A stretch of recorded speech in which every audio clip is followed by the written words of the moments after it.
ਇਹ 50ਵਾਂ ਜਿਹੜਾ ਅੱਜ ਸ਼ਹੀਦੀ ਦਿਨ ਹੈ ਜੀ ਸ਼ਹੀਦ ਬਾਬਾ ਬੂਝਾ ਸਿੰਘ ਹੋਰਾਂ ਦਾ।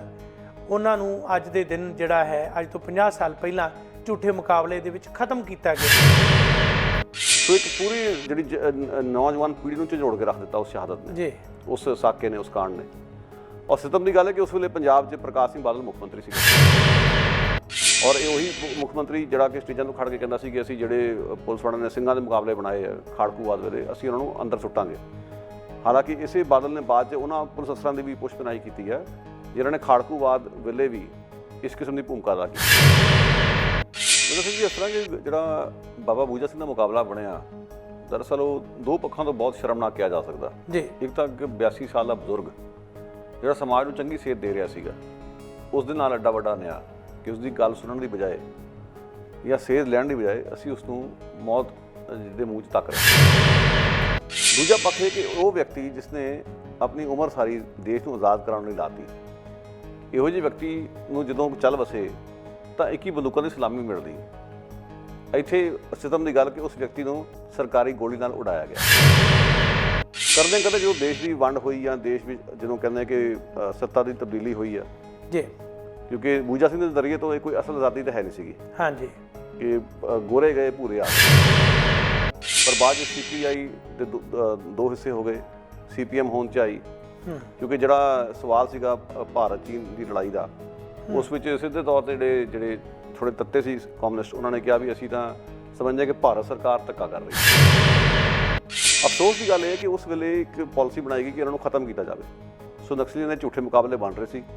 ਬੂਝਾ ਸਿੰਘ ਨੂੰ ਬਕਾਇਦਾ ਕਿਸੇ ਸਰਪੰਚ ਦੀ ਮਤਲਬ ਨਿਸ਼ਾਨਦੇਹੀ 'ਤੇ ਜਾਂ ਜਸੂਸੀ 'ਤੇ ਉਹਨਾਂ ਨੂੰ ਫੜਿਆ ਗਿਆ, ਤਸ਼ੱਦਦ ਢਾਇਆ ਗਿਆ, ਜਿਸ ਦੇ ਕਰਕੇ ਉਹਨਾਂ ਦੀ ਮੌਤ ਹੋਈ। ਬਾਅਦ 'ਚ ਵਿਖਾਉਣ ਲਈ ਡਰਾਮਾ ਕਿ ਰਚਿਆ ਗਿਆ ਸਰਕਾਰ ਵੱਲੋਂ, ਜਿਵੇਂ ਰਚਿਆ ਜਾਂਦਾ ਕਿ ਇੱਥੇ ਮੁਕਾਬਲਾ ਹੋਇਆ ਤੇ ਗੋਲੀ ਚੱਲੀ ਹੈ ਤਾਂ ਉਹਨਾਂ ਦੀ ਮੌਤ ਹੋਈ। ਪਰ ਬਾਅਦ 'ਚ ਨਕਸਲੀਆਂ ਨੇ ਫਿਰ ਉਸ ਸਰਪੰਚ ਦੀ ਪੈੜ ਕੱਢੀ ਜਿਸ ਦੇ ਟਾਊਟ ਪੁਣੇ ਕਰਕੇ ਉਹਨਾਂ ਦੀ ਮੌਤ ਹੋਈ ਹੈ, ਉਸ ਨੂੰ ਵੀ ਗੱਡੀ ਚਾੜਿਆ ਉਹਨਾਂ ਨੇ। ਸਮੂਹ ਦਰਸ਼ਕਾਂ ਦਾ ਆਵਾਜ਼ੇ ਪੰਜਾਬ ਪ੍ਰੋਗਰਾਮ 'ਚ ਸਵਾਗਤ ਹੈ। ਚੈਨਲ ਪੰਜਾਬੀ ਤੇ ਆਪ ਸਾਰੇ ਸ਼ਾਮਲ ਹੋ। 28 ਜੁਲਾਈ ਦਾ ਦਿਨ ਇਤਿਹਾਸ ਵਿੱਚ ਕੁਝ ਇੱਕ ਖਾਸ ਪੰਨਿਆਂ 'ਤੇ ਮਹੱਤਵ ਰੱਖਦਾ ਹੈ।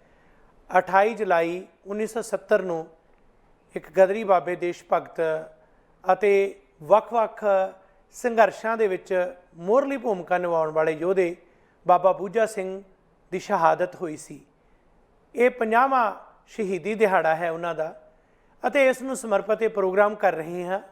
ਨਾਲ ਹੀ ਜਦੋਂ ਅਸੀਂ ਸ਼ਹੀਦ ਬਾਬਾ ਬੂਝਾ ਸਿੰਘ ਦੀ ਗੱਲ ਕਰਦੇ ਹਾਂ, ਅੱਜ ਦੀ ਤਾਰੀਖ ਦੇ ਵਿੱਚ ਉਸੇ ਹੀ ਉਮਰ ਦੇ ਇੱਕ ਪ੍ਰਸਿੱਧ ਚਿੰਤਕ ਬਾਰਾਵਰਾ ਰਾਓ ਜੇਲ੍ਹ ਦੀਆਂ ਸਲਾਖਾਂ ਵਿੱਚ ਸੜ ਰਹੇ ਨੇ ਅਤੇ ਉਹਨਾਂ ਦੀ ਹਾਲਤ ਵੀ ਕੁਝ ਉਸੇ ਤਰ੍ਹਾਂ ਹੀ ਹੈ ਜਿਸ ਤਰ੍ਹਾਂ ਦਾ ਜ਼ੁਲਮ ਅੱਜ ਤੋਂ ਇਹ 50 ਵਰ੍ਹੇ ਪਹਿਲਾਂ ਢਾਇਆ ਗਿਆ ਸੀ। ਪਰ ਇਹ ਕਿਸ ਤਰ੍ਹਾਂ ਦੁਖਾਂਤ ਵਾਪਰਿਆ ਦੇਸ਼ ਦੀ ਵੰਡ ਤੋਂ ਬਾਅਦ, ਜਿਸ ਨੂੰ ਆਜ਼ਾਦ ਭਾਰਤ ਕਿਹਾ ਜਾਂਦਾ ਹੈ, ਉੱਥੇ ਵੀ ਇਹ ਝੂਠਾ ਮੁਕਾਬਲਾ ਹੋਇਆ। ਉੱਥੇ ਵੀ ਇੱਕ ਬਜ਼ੁਰਗ 82 ਸਾਲ ਦੇ ਵਿਅਕਤੀ ਨੂੰ ਕਿਸ ਤਰੀਕੇ ਨਾਲ ਸ਼ਹੀਦ ਕੀਤਾ ਗਿਆ।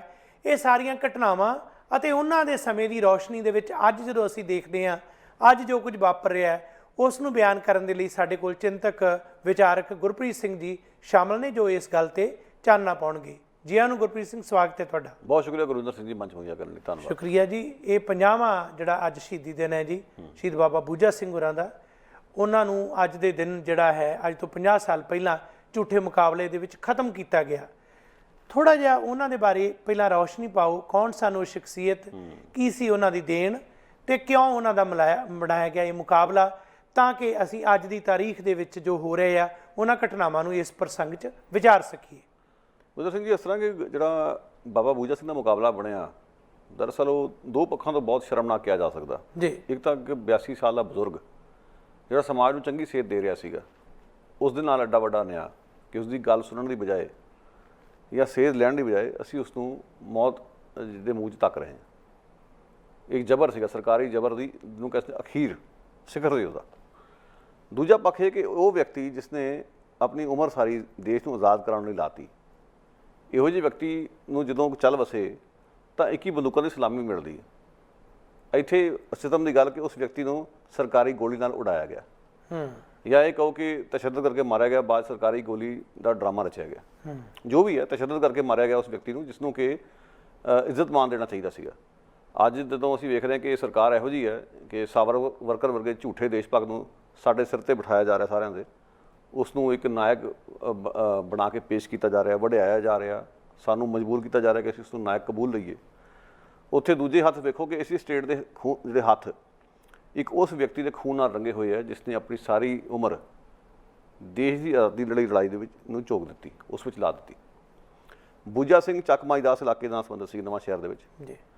ਸੋ ਇੱਕ ਜਿਵੇਂ ਆਮ ਮੱਧ ਵਰਗੀ ਕਿਸਾਨਾਂ ਦੀ ਕਹਾਣੀ ਉਸ ਵੇਲੇ ਦੀ ਕਿ ਜਿਹੜੇ ਬਾਹਰ ਆਪਣੀ ਆਰਥਿਕਤਾ ਦੇ ਕਾਰਨ ਆਰਥਿਕ ਹਾਲਤ ਤੋਂ ਸੁਧਾਰਨ ਦੇ ਲਈ ਜਿਹੜੇ ਬਾਹਰ ਦੂਜੇ ਦੇਸ਼ਾਂ 'ਚ ਗਏ ਜਦੋਂ ਕਿ ਭਾਰਤ ਬਰਤਾਨਵੀ ਹਕੂਮਤ ਦੇ ਅਧੀਨ ਸੀਗਾ। ਸੋ ਇਹ ਵੀ ਇਸ ਤਰ੍ਹਾਂ ਹੀ ਬਾਹਰ ਗਏ ਸੀਗੇ, ਇਹ ਅਰਜਨਟੀਨਾ ਗਏ ਸੀ ਜੀ। ਸੋ ਗਦਰ ਪਾਰਟੀ ਜਦੋਂ ਬਣੀ, ਉਹਦੀ ਸਥਾਪਨਾ ਹੋਈ, ਹੌਲੀ ਹੌਲੀ ਗਦਰ ਪਾਰਟੀ ਦਾ ਜਿਹੜਾ ਪਸਾਰਾ ਹੋਇਆ ਅਮਰੀਕਾ ਤੋਂ ਹੁੰਦੇ ਹੋਏ ਅਰਜਨਟੀਨਾ ਤੱਕ ਵੀ ਹੋਇਆ। ਹਾਂਜੀ। ਸੋ ਅਰਜਨਟੀਨਾ ਦਾ ਜਿਹੜਾ ਚੈਪਟਰ ਸੀਗਾ ਗਦਰ ਦਾ ਉਸ ਦੇ ਨਾਲ ਜੁੜੇ ਹੋਏ ਸੀਗੇ। ਪਰ ਜਿਵੇਂ ਬਾਕੀ ਗਦਰੀ ਜਦੋਂ ਮੁੜੇ ਆ 13-14 ਦੇ ਸਾਲਾਂ ਦੇ ਵਿੱਚ, ਬਾਅਦ 'ਚ ਉਹਨਾਂ ਨੂੰ ਨਹੀਂ ਕੁਝ ਖਾਸ ਪ੍ਰਾਪਤ ਹੋ ਸਕਿਆ। ਸੋ ਉਸ ਤੋਂ ਬਾਅਦ ਇੱਕ ਪੜਾਅ ਆਇਆ ਕਿ ਵਿਚਾਰਾਂ ਹੋਈਆਂ ਹਾਂਜੀ ਕਿ ਕਿਵੇਂ ਇਸ ਨੂੰ ਮੁੜ ਸੁਰਜੀਤ ਕੀਤਾ ਜਾਵੇ। ਸੋ ਇੱਕ ਵਿਚਾਰ ਇਹ ਬਣੀ ਕਿ ਜਿਹੜੇ ਲੋਕ ਅਜੇ ਤਿਆਰ ਨਹੀਂ ਗਦਰ ਦੇ ਲਈ, ਜਿਹਦੇ ਕਰਕੇ ਗਦਰ ਨੂੰ ਕਾਮਯਾਬੀ ਨਹੀਂ ਮਿਲੀ ਹੈ, ਸੋ ਅਸੀਂ ਲੋਕਾਂ ਨੂੰ ਰਸ਼ੀਆ ਭੇਜੀਏ, ਉੱਥੇ ਜਾ ਕੇ ਮਾਰਕਸਿਜ਼ਮ ਦੀ ਜਾਣਕਾਰੀ ਲੈਣ, ਲੋਕਾਂ ਨੂੰ ਜਥੇਬੰਦ ਕਿਵੇਂ ਕਰਨਾ ਪਾਰਟੀ ਲਾਈਨ 'ਤੇ, ਇਸ ਕਿਸਮ ਦਾ ਕੋਈ ਗੁਰ ਸਿੱਖਿਆ ਜਾਵੇ। ਸੋ ਉਸ ਨੂੰ ਸਿੱਖਣ ਲਈ ਕੁਝ ਲੋਕ ਉੱਥੇ ਉਹਨਾਂ ਨੇ ਕੂਚ ਕੀਤਾ, ਜਿਨ੍ਹਾਂ ਵਿੱਚ ਬੂਜਾ ਸਿੰਘ ਜੀ ਵੀ ਸ਼ਾਮਲ ਸੀਗੇ। ਸੋ ਵਾਪਸ ਆਏ, ਉੱਥੇ ਲੋਕਾਂ ਨੂੰ ਲਾਮਬੰਦ ਕੀਤਾ ਉਹਨਾਂ ਨੇ, ਲੈਫਟ ਮੂਵਮੈਂਟ ਦਾ ਝੰਡਾ ਚੁੱਕਿਆ, ਜਿਹੜੀ ਕਿਰਤੀ ਪਾਰਟੀ ਖੜੀ ਹੋਈ, ਅਖਬਾਰ ਸ਼ੁਰੂ ਹੋਇਆ, ਉਸ ਦੇ ਵਿੱਚ ਵੀ ਮੋਹਰੀ ਭੂਮਿਕਾ ਸੀ ਉਹਨਾਂ ਦੀ ਜੀ। ਸੋ ਕਹਿਣ ਦਾ ਮਤਲਬ ਇਸ ਤਰ੍ਹਾਂ ਉਹਨਾਂ ਦੀ ਲੜਾਈ ਚੱਲਦੀ ਰਹੀ। ਆਜ਼ਾਦੀ ਲੜਾਈ ਦਾ ਹਿੱਸਾ ਤਾਂ ਸੀ, ਨਾਲ ਦੀ ਨਾਲ ਜਮਾਤੀ ਤੌਰ 'ਤੇ ਵੀ ਲੋਕਾਂ ਵਿੱਚ ਇੱਕ ਚੇਤਨਾ ਜਾਗਰੂਕਤਾ ਪੈਦਾ ਕਰਨ ਦੀ ਉਹਨਾਂ ਦੀ ਸੋਚ ਸੀ ਜੀ। ਉਸ ਦੌਰਾਨ ਉਹਨਾਂ ਨੂੰ ਜੇਲ੍ਹਬੰਦੀ ਵੀ ਹੋਈ, ਜੂਹਬੰਦੀ ਵੀ ਹੋਈ, ਤਸ਼ੱਦਦ ਦਾ ਵੀ ਸਾਹਮਣਾ ਕਰਨਾ ਪਿਆ। ਸੋ ਕਾਫੀ ਕੁਝ ਚੱਲਦਾ ਰਿਹਾ। ਕਰਦੇ ਕਰਦੇ ਜਦੋਂ ਦੇਸ਼ ਦੀ ਵੰਡ ਹੋਈ ਜਾਂ ਦੇਸ਼ ਵਿੱਚ ਜਦੋਂ ਕਹਿੰਦੇ ਕਿ ਸੱਤਾ ਦੀ ਤਬਦੀਲੀ ਹੋਈ ਆ ਜੀ, ਕਿਉਂਕਿ ਬੂਜਾ ਸਿੰਘ ਦੇ ਨਜ਼ਰੀਏ ਤੋਂ ਇਹ ਕੋਈ ਅਸਲ ਆਜ਼ਾਦੀ ਤਾਂ ਹੈ ਨਹੀਂ ਸੀਗੀ ਹਾਂਜੀ, ਕਿ ਗੋਰੇ ਗਏ ਭੂਰੇ ਆ ਗਏ। ਸੋ ਜਮਾਤੀ ਜਿਹੜਾ ਹੈ ਘੋਲ ਉਸ ਵੇਲੇ ਵੀ ਚੱਲਦਾ ਰਿਹਾ। ਦੇਸ਼ ਵੰਡ ਵੇਲੇ ਉਹਨਾਂ ਨੇ ਮੁਸਲਮਾਨ ਭਾਈਚਾਰੇ ਦੀ ਰਾਖੀ ਕੀਤੀ ਜਦੋਂ ਫਸਾਦ ਹੋ ਰਹੇ ਸੀਗੇ ਹਾਂਜੀ। ਸੋ ਉਸ ਤੋਂ ਬਾਅਦ ਜਦੋਂ ਦੇਸ਼ ਆਜ਼ਾਦ ਹੋਇਆ ਜਾਂ ਸੱਤਾ ਦੀ ਤਬਦੀਲੀ ਹੋਈ ਹੈ, ਫਿਰ ਵੀ ਉਹ ਟਿੱਕੇ ਨਹੀਂ ਬੈਠੇ। ਜਿਵੇਂ ਸੋਹਣ ਸਿੰਘ ਭਗਨਾ ਦੀ ਸਾਡੇ ਕੋਲ ਮਿਸਾਲ ਹੈ, ਹੋਰ ਗਦਰੀਆਂ ਦੀ ਮਿਸਾਲ ਹੈ, ਉਹਨਾਂ ਨੇ ਵੀ ਆਪਣਾ ਕੰਮ ਜਾਰੀ ਰੱਖਿਆ ਕਿ ਲੋਕਾਂ ਵਿੱਚ ਮੈਂ ਕਿਵੇਂ ਕੰਮ ਕਰਨਾ। ਸੋ ਮੁੱਖ ਤੌਰ 'ਤੇ CPI ਨਾਲ ਜੁੜੇ ਸੀਗੇ, ਪਰ ਬਾਅਦ 'ਚ CPI ਦੇ ਦੋ ਹਿੱਸੇ ਹੋ ਗਏ, CPM ਹੋਣ 'ਚ ਆਈ। ਕਿਉਂਕਿ ਜਿਹੜਾ ਸਵਾਲ ਸੀਗਾ ਭਾਰਤ ਚੀਨ ਦੀ ਲੜਾਈ ਦਾ, ਉਸ ਵਿੱਚ ਸਿੱਧੇ ਤੌਰ 'ਤੇ ਜਿਹੜੇ ਥੋੜ੍ਹੇ ਤੱਤੇ ਸੀ ਕਮਿਊਨਿਸਟ, ਉਹਨਾਂ ਨੇ ਕਿਹਾ ਵੀ ਅਸੀਂ ਤਾਂ ਸਮਝਦੇ ਕਿ ਭਾਰਤ ਸਰਕਾਰ ਧੱਕਾ ਕਰ ਰਹੀ ਹੈ। ਸੋ ਚੀਨ ਨਾਲ ਖੜ ਗਏ ਉਸ ਸਵਾਲ 'ਤੇ, ਪਾਰਟੀ ਦੇ ਵਿੱਚ ਦੁਫੇੜ ਪੈ ਗਿਆ ਜੀ। ਪਹਿਲਾਂ ਵੀ ਅੰਦਰੋਂ ਗਤੀ ਗੱਲ ਚੱਲਦੀ ਸੀਗੀ ਹੈ ਨਾ। ਚਲੋ ਖੈਰ, ਜਦੋਂ ਇਹ ਅਗਾਂਹ CPM ਜਦੋਂ ਬਣੀ ਆ, ਉਸ ਤੋਂ ਬਾਅਦ ਫਿਰ ਜਦੋਂ 67 'ਚ ਨਕਸਲਵਾੜੀ ਲਹਿਰ ਚੱਲ ਪਈ ਹਾਂਜੀ, ਉਸ ਵੇਲੇ ਹਾਲਾਤ ਇਹ ਬਣੇ ਕਿ ਜਿਹੜੀ ਬੰਗਾਲ ਦੇ ਵਿੱਚ ਨਕਸਲਵਾੜੀ ਜਿਹੜਾ ਪਿੰਡ ਆ ਹਾਂਜੀ, ਉੱਥੇ ਜਿਹੜੇ ਸੀਗੇ ਕਬਾਇਲੀ ਲੋਕ ਜਾਂ ਜਿਹੜੇ ਛੋਟੇ ਕਿਸਾਨ, ਉਹਨਾਂ ਵਿੱਚ ਇਸ ਗੱਲ ਦੇ ਲਈ ਲੜਾਈ ਚੱਲ ਰਹੀ ਸੀ ਕਿ ਅਸੀਂ ਜ਼ਮੀਨਾਂ ਕਿਵੇਂ ਮੰਨ ਲਈਆਂ। ਕਿ ਨਾਰਾ ਸੀ ਲੈਫਟ ਵਾਲਿਆਂ ਦਾ ਜ਼ਮੀਨ ਹਲ ਵਾਹਕ ਦੀ। ਪਰ ਸਮੱਸਿਆ ਇਹ ਬਣੀ ਕਿ ਜਿਹੜੀ ਉੱਥੇ ਇੱਕ ਸਾਂਝੀ ਸਰਕਾਰ ਬਣੀ, ਜੋਤੀ ਬਾਸੂ ਉਸ ਵਿੱਚ ਗ੍ਰਹਿ ਮੰਤਰੀ ਸੀ, ਉਹਨਾਂ ਦੇ ਨੱਕ ਹੇਠਾਂ ਪੁਲਿਸ ਨੇ ਜਾ ਕੇ ਜ਼ਬਰ ਕੀਤਾ ਨਕਸਲਵਾੜੀ ਪਿੰਡ 'ਚ ਜੀ, ਜਿਸ ਦੇ ਚੱਲਦੇ ਕਬਾਇਲੀ ਔਰਤਾਂ ਮਰੀਆਂ, ਬੱਚੇ, ਕੁਛ ਮਰਦ। ਸੋ ਪੂਰੇ ਭਾਰਤ ਵਿੱਚ ਇੱਕ ਤਰੀਕੇ ਨਾਲ ਵਿਸਫੋਟਕ ਹਾਲਾਤ ਬਣ ਗਏ। ਉਸ ਦੇ ਵਿੱਚੋਂ CPM ਦੇ ਵੀ ਦੋ ਹਿੱਸੇ ਹੋ ਗਏ। ਇੱਕ ਜਿਹੜਾ ਵੱਖਰਾ ਹਿੱਸਾ ਨਿਕਲਿਆ ਉਸ ਨੂੰ ਨਕਸਲੀਏ ਕਿਹਾ ਜਾਂਦਾ। ਅੱਜ ਵੀ ਉਹ ਨਾਂ ਨਕਸਲਵਾੜੀ ਚਾਂ ਚੱਲਦਾ ਕਿ ਉਹ ਨਕਸਲਵਾੜੀ ਪਿੰਡ 'ਚ ਘਟਨਾ ਵਾਪਰੀ। ਚੱਲਦੇ ਚੱਲਦੇ ਅੱਜ ਦੀ ਤਰੀਕ ਵਿੱਚ ਉਸਨੇ ਨਵਾਂ ਰੂਪ ਧਾਰਨ ਕਰ ਲਿਆ। ਹੁਣ ਉਸ ਨੂੰ ਮਾਓਇਸਟ ਅਪਰਾਈਜ਼ਿੰਗ ਕਿਹਾ ਜਾਂਦਾ ਜੀ। ਹਾਲਾਂਕਿ ਲਗਾਤਾਰਤਾ ਹੈ ਇਸ ਦੇ ਵਿੱਚ, ਨਿਰੰਤਰ। ਸੋ ਨਿਰੰਤਰਤਾ ਅਸੀਂ ਵੇਖ ਸਕਦੇ ਹਾਂ। ਸੋ ਬੂਜਾ ਸਿੰਘ ਦੀ ਸੰਖੇਪ ਕਹਾਣੀ ਇਹ ਕਿ ਵੀ ਉਸ ਲੜਾਈ ਵਿੱਚ ਉਹਨਾਂ ਦਾ ਯੋਗਦਾਨ ਸੀਗਾ ਜੀ, ਉਸ ਵਿੱਚ ਵੀ ਨਿੱਤਰ ਕੇ ਅੱਗੇ ਆਏ। ਫਿਰ ਉਹਨਾਂ 'ਚ ਇੱਕ ਸੋਝੀ ਇਹ ਸੀ ਕਿ ਜਿਵੇਂ ਆਪਣੇ ਵਿਰਾਸਤ 'ਚੋਂ ਕਿਵੇਂ ਚੀਜ਼ਾਂ ਲੈਣੀਆਂ ਹਾਂਜੀ, ਉਸ ਨਾਲ ਲੋਕਾਂ ਨੂੰ ਲੋਕ ਬੋਲੀ ਨਾਲ ਕਿਵੇਂ ਜੋੜ ਕੇ ਟ੍ਰੇਨ ਕਰਨਾ, ਤੇ ਉਸ ਕਿਸਮ ਦੀ ਕਲਾ ਉਹਨਾਂ 'ਚ ਸੀਗੀ। ਸੋ ਲੋਕਾਂ ਨੂੰ ਨਾਲ ਜੋੜਨ 'ਚ, ਕਾਇਲ ਕਰਨ 'ਚ ਉਹਨਾਂ ਦੀ ਕਾਫੀ ਖੂਬੀ ਸੀ ਉਹਨਾਂ ਦੀ। ਇਹ ਵੀ ਅਸੀਂ ਸੁਣਦੇ ਹਾਂ ਕਿ ਉਹ ਬੰਬ ਵੀ ਬਣਾ ਲੈਂਦੇ ਸੀ, ਸਿਖਾਉਂਦੇ ਵੀ ਸੀ ਲੋਕਾਂ ਨੂੰ ਜੀ। ਸੋ ਬੂਜਾ ਸਿੰਘ ਜਿਹੜਾ ਬੇਸਿਕਲੀ ਵੇਖੋ ਆਪਣੀ 82 ਸਾਲ ਦੀ ਉਮਰ ਤੱਕ ਟਿਕ ਕੇ ਨਹੀਂ ਬੈਠਾ। ਪੰਜਾਬ ਦੀ ਧਰਤੀ ਦਾ ਉਸਨੇ ਪਾਣੀ ਪੀਤਾ ਸੀਗਾ। ਬਾਬਾ ਬੂਜਾ ਸਿੰਘ ਨੇ ਉਸ ਧਰਤੀ ਦਾ ਆਖਰ ਪਾਣੀ ਪੀਤਾ ਜਿੱਥੇ ਬਾਬਾ ਦੀਪ ਸਿੰਘ ਨੇ 80 ਸਾਲ ਦੀ ਉਮਰ 'ਚ ਖੰਡਾ ਚੁੱਕਿਆ। ਬਿਲਕੁਲ। ਸੋ ਉਸ ਦੇ ਵਿੱਚ ਉਹ ਕਣ ਸੀ ਕਿ ਮੈਂ ਕਿਸ ਤਰ੍ਹਾਂ ਸਮਾਜ ਲਈ ਕੁਝ ਕਰਨਾ। ਸੋ ਬਹੁਤ ਉਹਨਾਂ ਨੂੰ ਪਰੇਸ਼ਾਨੀ ਸੀ ਕਿ ਇਸ ਗੱਲ ਦੀ ਕਿ ਕਿਉਂ ਸਮਾਜ ਵਿੱਚ ਕਹਾਣੀ ਵੰਡ ਹੈ, ਨਾ ਬਰਾਬਰੀ ਕਿਉਂ ਹੈ। ਇਹਨਾਂ ਗੱਲਾਂ ਕਰਕੇ ਹੀ ਉਹ ਇਸ ਪਾਸੇ ਗਏ। ਸੋ ਉਹਨਾਂ ਦਾ ਐਕਟਿਵਿਜ਼ਮ ਲਗਾਤਾਰ ਚੱਲਦਾ ਆ ਰਿਹਾ, ਲਗਾਤਾਰ ਅਣਥੱਕ। ਆਜ਼ਾਦੀ ਦੀ ਲੜਾਈ 'ਚ ਵੀ ਯੋਗਦਾਨ, ਕਿਸਾਨਾਂ ਨੂੰ ਇਕੱਠੇ ਕਰਨਾ। ਇਨ ਦਾ ਮੀਨ ਟਾਈਮ ਜਦੋਂ ਵੰਡ ਹੁੰਦੀ ਹੈ ਤੇ ਫਿਰਕਾ ਪ੍ਰਸਤੀ ਦਾ ਬੋਲਬਾਲਾ, ਉਸ ਦਾ ਕਿਵੇਂ ਵਿਰੋਧ ਉਹਨਾਂ ਨੇ ਕੀਤਾ। ਔਰਤਾਂ ਨੂੰ ਵੀ ਬਰਾਬਰ ਲਿਆਉਣ ਦੀ ਗੱਲ ਉਹਨਾਂ ਨੇ ਕੀਤੀ। ਅਖੀਰ 'ਚ ਕਰਦਿਆਂ ਨਕਸਲਵਾੜੀ ਲਹਿਰ 'ਚ ਉਹਨਾਂ ਨੇ ਕੁੱਦ ਜਾਣਾ। ਅਫਸੋਸ ਦੀ ਗੱਲ ਇਹ ਹੈ ਕਿ ਉਸ ਵੇਲੇ ਇੱਕ ਪਾਲਿਸੀ ਬਣਾਈ ਗਈ ਕਿ ਇਹਨਾਂ ਨੂੰ ਖਤਮ ਕੀਤਾ ਜਾਵੇ। ਸੋ ਨਕਸਲੀਆਂ ਦੇ ਝੂਠੇ ਮੁਕਾਬਲੇ ਬਣ ਰਹੇ ਸੀ ਜੀ। ਬੂਜਾ ਸਿੰਘ ਨੂੰ ਬਕਾਇਦਾ ਕਿਸੇ ਸਰਪੰਚ ਦੀ ਮਤਲਬ ਨਿਸ਼ਾਨਦੇਹੀ ਤੇ ਜਾਂ ਜਸੂਸੀ ਤੇ ਉਹਨਾਂ ਨੂੰ ਫੜਿਆ ਗਿਆ, ਤਸ਼ੱਦਦ ਢਾਇਆ ਗਿਆ, ਜਿਸ ਦੇ ਕਰਕੇ ਉਹਨਾਂ ਦੀ ਮੌਤ ਹੋਈ। ਬਾਅਦ 'ਚ ਵਿਖਾਉਣ ਲਈ ਇੱਕ ਡਰਾਮਾ ਕਿ ਰਚਿਆ ਗਿਆ ਸਰਕਾਰ ਵੱਲੋਂ, ਜਿਵੇਂ ਰਚਿਆ ਜਾਂਦਾ ਕਿ ਇੱਥੇ ਮੁਕਾਬਲਾ ਹੋਇਆ ਤੇ ਗੋਲੀ ਚੱਲੀ ਹੈ ਤਾਂ ਉਹਨਾਂ ਦੀ ਮੌਤ ਹੋਈ ਹੈ। ਇਹ ਉਹਨਾਂ ਦੀ ਸ਼ਹਾਦਤ ਦੀ ਕਹਾਣੀ ਹੈ। ਪਰ ਬਾਅਦ 'ਚ ਨਕਸਲੀਆਂ ਨੇ ਫਿਰ ਉਸ ਸਰਪੰਚ ਦੀ ਪੈੜ ਗੱਡੀ, ਜਿਸ ਦੇ ਟਾਊਟ ਪੁਣੇ ਕਰਕੇ ਉਹਨਾਂ ਦੀ ਮੌਤ ਹੋਈ ਹੈ, ਉਸ ਨੂੰ ਵੀ ਗੱਡੀ ਚਾੜਿਆ ਉਹਨਾਂ ਨੇ। ਸੋ ਬੂਜਾ ਸਿੰਘ ਨੇ ਤਾਂ ਇੰਨਾ ਪ੍ਰਭਾਵ ਛੱਡਿਆ ਕਿ ਤੁਸੀਂ ਵੇਖੋ ਕਿ ਪਾਸ਼ ਨੇ ਤੇ ਉਦਾਸੀ ਦੋਨਾਂ ਨੇ ਉਸ ਦੌਰ 'ਚ ਕਵਿਤਾਵਾਂ ਲਿਖੀਆਂ ਉਹਨਾਂ ਦੇ ਨਾਂ 'ਤੇ। ਸ਼ਿਵ ਕੁਮਾਰ ਬਟਾਲਵੀ ਵੀ ਚੁੱਪ ਨਾ ਰਹਿ ਸਕੇ, ਉਹਨਾਂ ਨੇ ਵੀ ਕਵਿਤਾ ਲਿਖੀ ਇੱਕ ਰੁੱਖ ਨੂੰ ਫਾਂਸੀ, ਜਿਹੜੀ ਬਾਬਾ ਬੂਜਾ ਸਿੰਘ ਦੀ ਸ਼ਹਾਦਤ ਨੂੰ ਸਮਰਪਿਤ ਸੀਗੀ। ਸੋ ਇੱਕ ਪੂਰੀ ਜਿਹੜੀ ਨੌਜਵਾਨ ਪੀੜ੍ਹੀ ਨੂੰ ਝੰਜੋੜ ਕੇ ਰੱਖ ਦਿੱਤਾ ਉਸ ਸ਼ਹਾਦਤ ਨੇ, ਉਸ ਸਾਕੇ ਨੇ, ਉਸ ਕਾਂਡ ਨੇ। ਔਰ ਸਿਤਮ ਦੀ ਗੱਲ ਹੈ ਕਿ ਉਸ ਵੇਲੇ ਪੰਜਾਬ 'ਚ ਪ੍ਰਕਾਸ਼ ਸਿੰਘ ਬਾਦਲ ਮੁੱਖ ਮੰਤਰੀ ਸੀਗਾ, ਔਰ ਇਹ ਉਹੀ ਮੁੱਖ ਮੰਤਰੀ ਜਿਹੜਾ ਕਿ ਸਟੇਜਾਂ ਤੋਂ ਖੜ ਕੇ ਕਹਿੰਦਾ ਸੀ ਕਿ ਅਸੀਂ ਜਿਹੜੇ ਪੁਲਿਸ ਵਾਲਿਆਂ ਨੇ ਸਿੰਘਾਂ ਦੇ ਮੁਕਾਬਲੇ ਬਣਾਏ ਆ ਖਾੜਕੂਵਾਦ ਵੇਲੇ, ਅਸੀਂ ਉਹਨਾਂ ਨੂੰ ਅੰਦਰ ਸੁੱਟਾਂਗੇ। ਹਾਲਾਂਕਿ ਇਸੇ ਬਾਦਲ ਨੇ ਬਾਅਦ 'ਚ ਉਹਨਾਂ ਪੁਲਿਸ ਅਫਸਰਾਂ ਦੀ ਵੀ ਪੁੱਛਪਨਾਹੀ ਕੀਤੀ ਹੈ ਜਿਨ੍ਹਾਂ ਨੇ ਖਾੜਕੂਵਾਦ ਵੇਲੇ ਵੀ ਇਸ ਕਿਸਮ ਦੀ ਭੂਮਿਕਾ ਅਦਾ ਕੀਤੀ। ਸੋ ਸਟੇਟ ਦਾ ਕਰੈਕਟਰ ਵੀ ਸਮਝ ਆਉਂਦਾ ਜੇ ਆਪਾਂ ਸਾਰੀ ਕਹਾਣੀ ਨੂੰ ਸਮਝੀਏ ਜੀ।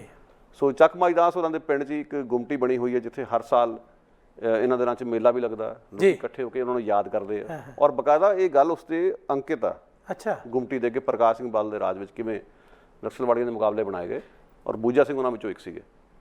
ਸੋ ਇਹ ਸੰਖੇਪ ਕਹਾਣੀ ਉਹਨਾਂ ਦੀ।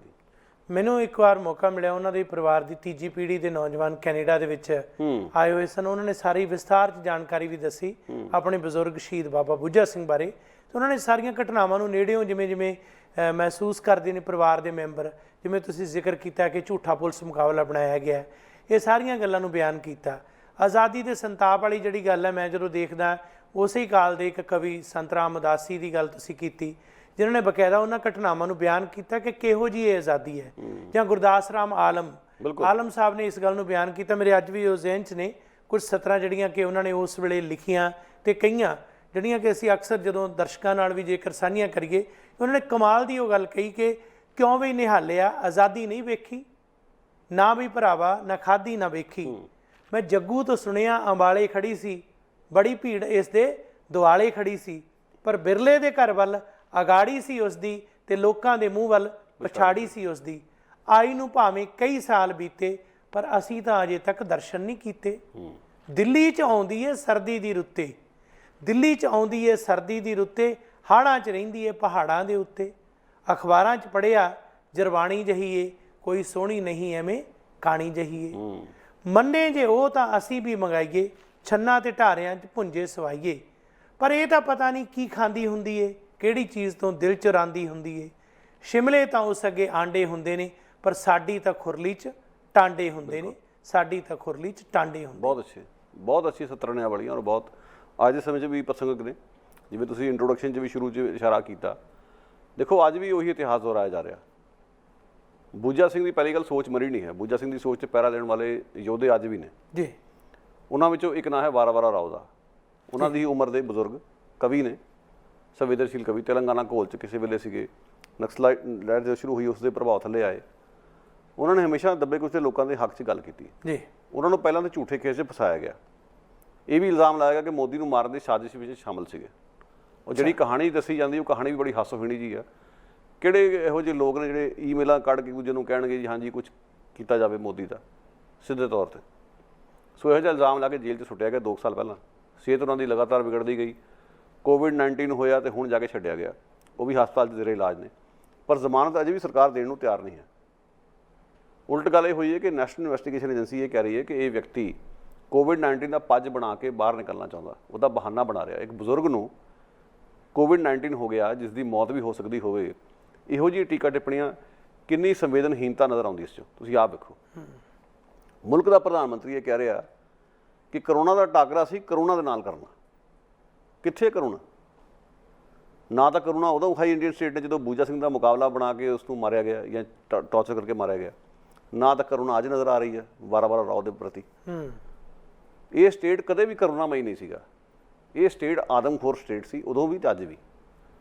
ਇਹਦੇ ਉੱਤੇ ਲੋਕਾਂ ਨੂੰ ਧਿਆਨ ਦੇਣਾ ਚਾਹੀਦਾ ਇਸ ਗੱਲ ਵੱਲ ਕਿ ਕਿਸ ਤਰੀਕੇ ਨਾਲ ਸਟੇਟ ਜਿਹੜੀ ਹੈ ਲੋਕਾਂ ਦੀ ਆਵਾਜ਼ ਨੂੰ ਦਬਾਉਣ ਲਈ, ਇੱਕ ਡਰ ਤੇ ਖੌਫ ਦਾ ਮਾਹੌਲ ਪੈਦਾ ਕਰਨ ਲਈ ਬਜ਼ੁਰਗਾਂ ਤੱਕ ਦਾ ਲਿਹਾਜ਼ ਨਹੀਂ ਕਰੂਗੀ।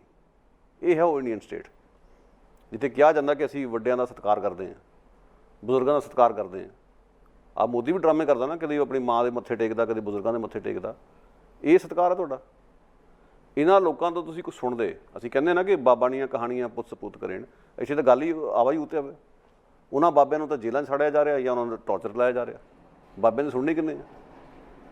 ਇਹਨਾਂ ਬਜ਼ੁਰਗਾਂ ਦੀ ਸੁਣੋ, ਇਹ ਕੀ ਕਹਿ ਰਹੇ। ਲੋਕਾਂ ਦਾ ਦਰ ਲਈ ਬੈਠੇ ਆ, ਤਾਂ ਲੋਕਾਂ ਦਾ ਦਰ ਲਈ ਬੈਠੇ ਤਾਂ ਉਹਨਾਂ ਦੀ ਗੱਲ ਸੁਣ ਕੇ ਲੋਕਾਂ ਦਾ ਦਰ ਦੂਰ ਕੀਤਾ ਜਾਵੇ। ਉਹ ਤਾਂ ਹੋ ਨਹੀਂ ਰਿਹਾ, ਉਲਟਾ ਇਹਨਾਂ ਦੇ ਉੱਤੇ ਤਸ਼ੱਦਦ ਢਾਹ ਕੇ ਲੋਕਾਂ ਦੇ ਡਰ ਪੈਦਾ ਕੀਤਾ ਜਾ ਰਿਹਾ। ਇਸ ਇੰਨਾ ਮਤਲਬ ਜ਼ਾਲਮਾਨਾ ਸਟੇਟ ਆ ਇੰਡੀਆ ਦਾ, ਔਰ ਲਗਭ ਪਾਇਆ ਹੋਇਆ ਡੈਮੋਕ੍ਰੇਸੀ ਦਾ। ਇਹ ਹੁਣ ਲੋਕ ਸੋਚਣ। ਤੁਹਾਡੇ ਸਾਹਮਣੇ ਆ, ਬੂਜਾ ਸਿੰਘ ਤੋਂ ਬਾਅਦ ਇੱਕ ਹੋਰ ਬਜ਼ੁਰਗ ਜਿਹੜਾ ਹੈ ਸਾਡੇ ਸਾਹਮਣੇ, ਜਿਹੜਾ ਜੇਲ੍ਹ 'ਚ ਸਾੜਿਆ ਜਾ ਰਿਹਾ, ਉਸ ਦੀ ਮੌਤ ਵੀ ਹੋ ਸਕਦੀ ਹੈ। ਮੈਂ ਜਿਹੜੀ ਗੱਲ ਤੁਸੀਂ ਕਹੀ ਹੈ, ਦਿਮਾਗ 'ਚ ਉਹੀ ਗੱਲ ਦੀ ਤਸਵੀਰ ਜਿਹੜੀ ਹੈ ਚਿਤਰੀ ਜਾ ਰਹੀ ਸੀ। ਜਦੋਂ ਇਹ ਸ਼ਹੀਦ ਬਾਬਾ ਬੂਜਾ ਸਿੰਘ ਜਾਂ ਬਾਰਾਵਰਾ ਰਾਓ ਇਹਨਾਂ ਦੇ ਸੰਬੰਧ ਦੇ ਵਿੱਚ ਆਰਟੀਕਲ ਆਪਣੇ ਸੋਸ਼ਲ ਮੀਡੀਆ 'ਤੇ ਮੈਂ ਸਾਂਝਾ ਕੀਤਾ, ਅਤੇ ਉਹਦੇ ਥੱਲੇ ਇੱਕ ਸਾਬਕਾ ਖਾੜਕੂ ਰਣਜੀਤ ਸਿੰਘ ਕੁੱਕੀ, ਉਹਨਾਂ ਨੇ ਆਪਣੇ ਕਮੈਂਟ ਦਿੱਤੇ, ਜਿਨ੍ਹਾਂ ਦੀ ਆਪਣੀ ਹਿਸਟਰੀ ਹੈ, ਤੁਸੀਂ ਜਾਣਕਾਰੀ ਦੇ ਸਕਦੇ ਹੋ।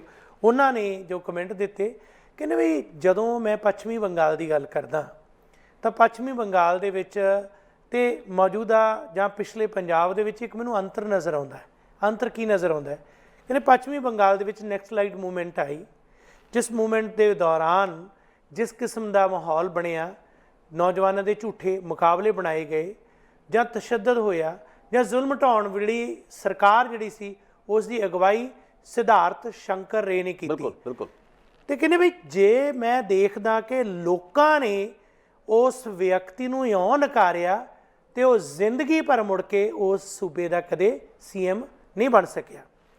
ਤੁਸੀਂ ਅੱਜ ਗੱਲ ਕੀਤੀ ਹੈ ਕਿ 5 ਵਾਰ ਮੁੱਖ ਮੰਤਰੀ ਰਹਿ ਚੁੱਕੇ ਪ੍ਰਕਾਸ਼ ਸਿੰਘ ਬਾਦਲ, ਜਿਨ੍ਹਾਂ ਦੇ ਮੌਜੂਦਗੀ ਦੇ ਵਿੱਚ, ਜਿਨ੍ਹਾਂ ਦੀ ਸਰਕਾਰ ਦੇ ਵਿੱਚ ਇਹ ਮੁਕਾਬਲਾ ਬਣਿਆ। ਬਾਦਲ ਦੀ ਗੱਲ ਕਰਦੇ ਹੋ, ਇਸ ਤੋਂ ਅੱਗੇ ਚੱਲੋ ਕਿ ਬੇਅੰਤ ਸਿੰਘ ਦੀ ਸਰਕਾਰ, ਬੇਅੰਤ ਤੇ KPS ਗਿੱਲ ਦੀ ਸਰਕਾਰ ਆਈ ਤੇ ਪੰਜਾਬ ਦੀ ਜਵਾਨੀ ਦੇ ਵਿੱਚ ਅਨੇਕਾਂ ਮੁਕਾਬਲੇ ਬਣਾਏ ਗਏ ਕਾਂਗਰਸ ਦੀ ਸਰਕਾਰ ਵੱਲੋਂ।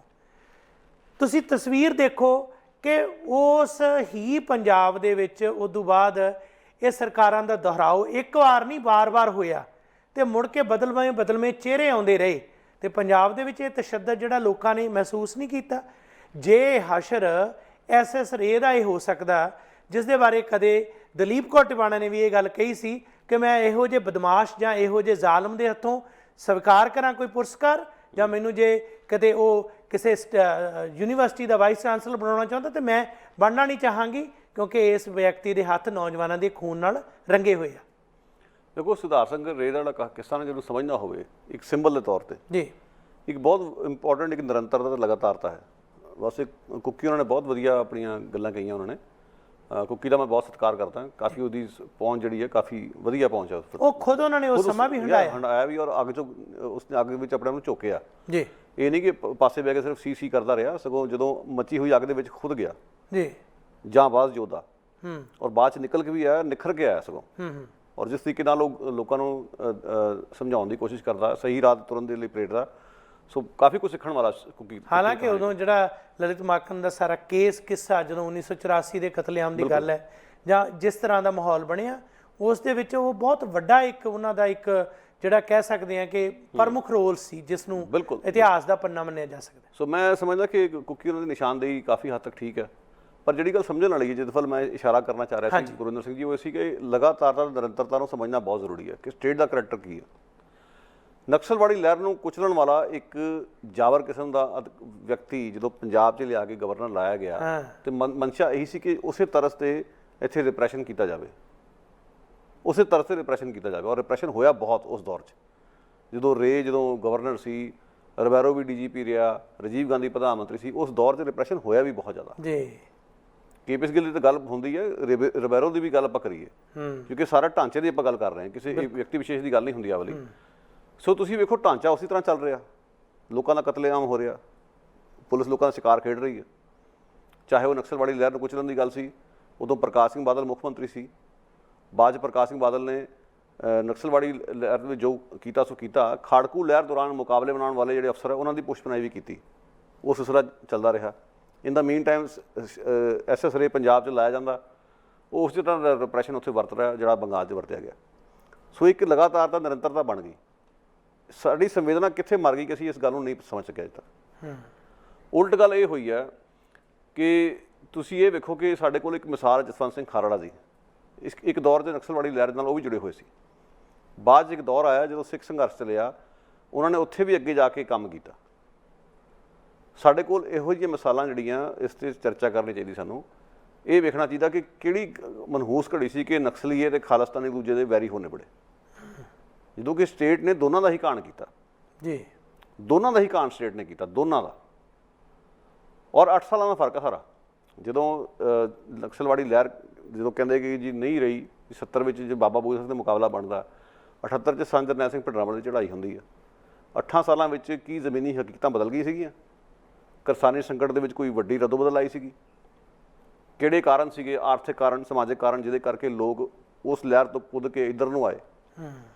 ਜਿਹੜੇ ਤਾਂ ਮੁੱਖ ਧਾਰਾ ਕਾਮਰੇਡ ਨੇ ਉਹਨਾਂ ਦੀ ਤਾਂ ਮੈਂ ਗੱਲ ਨਹੀਂ ਕਰਨੀ ਚਾਹੁੰਦਾ ਜੀ, ਉਹਨਾਂ ਕੋਲ ਤਾਂ ਕੁਝ ਕਹਿਣ ਨੂੰ ਹੈ ਵੀ ਨਹੀਂਗਾ ਸਿਵਾਏ ਟਿਚਰਾਂ ਕਰਨ ਦੇ।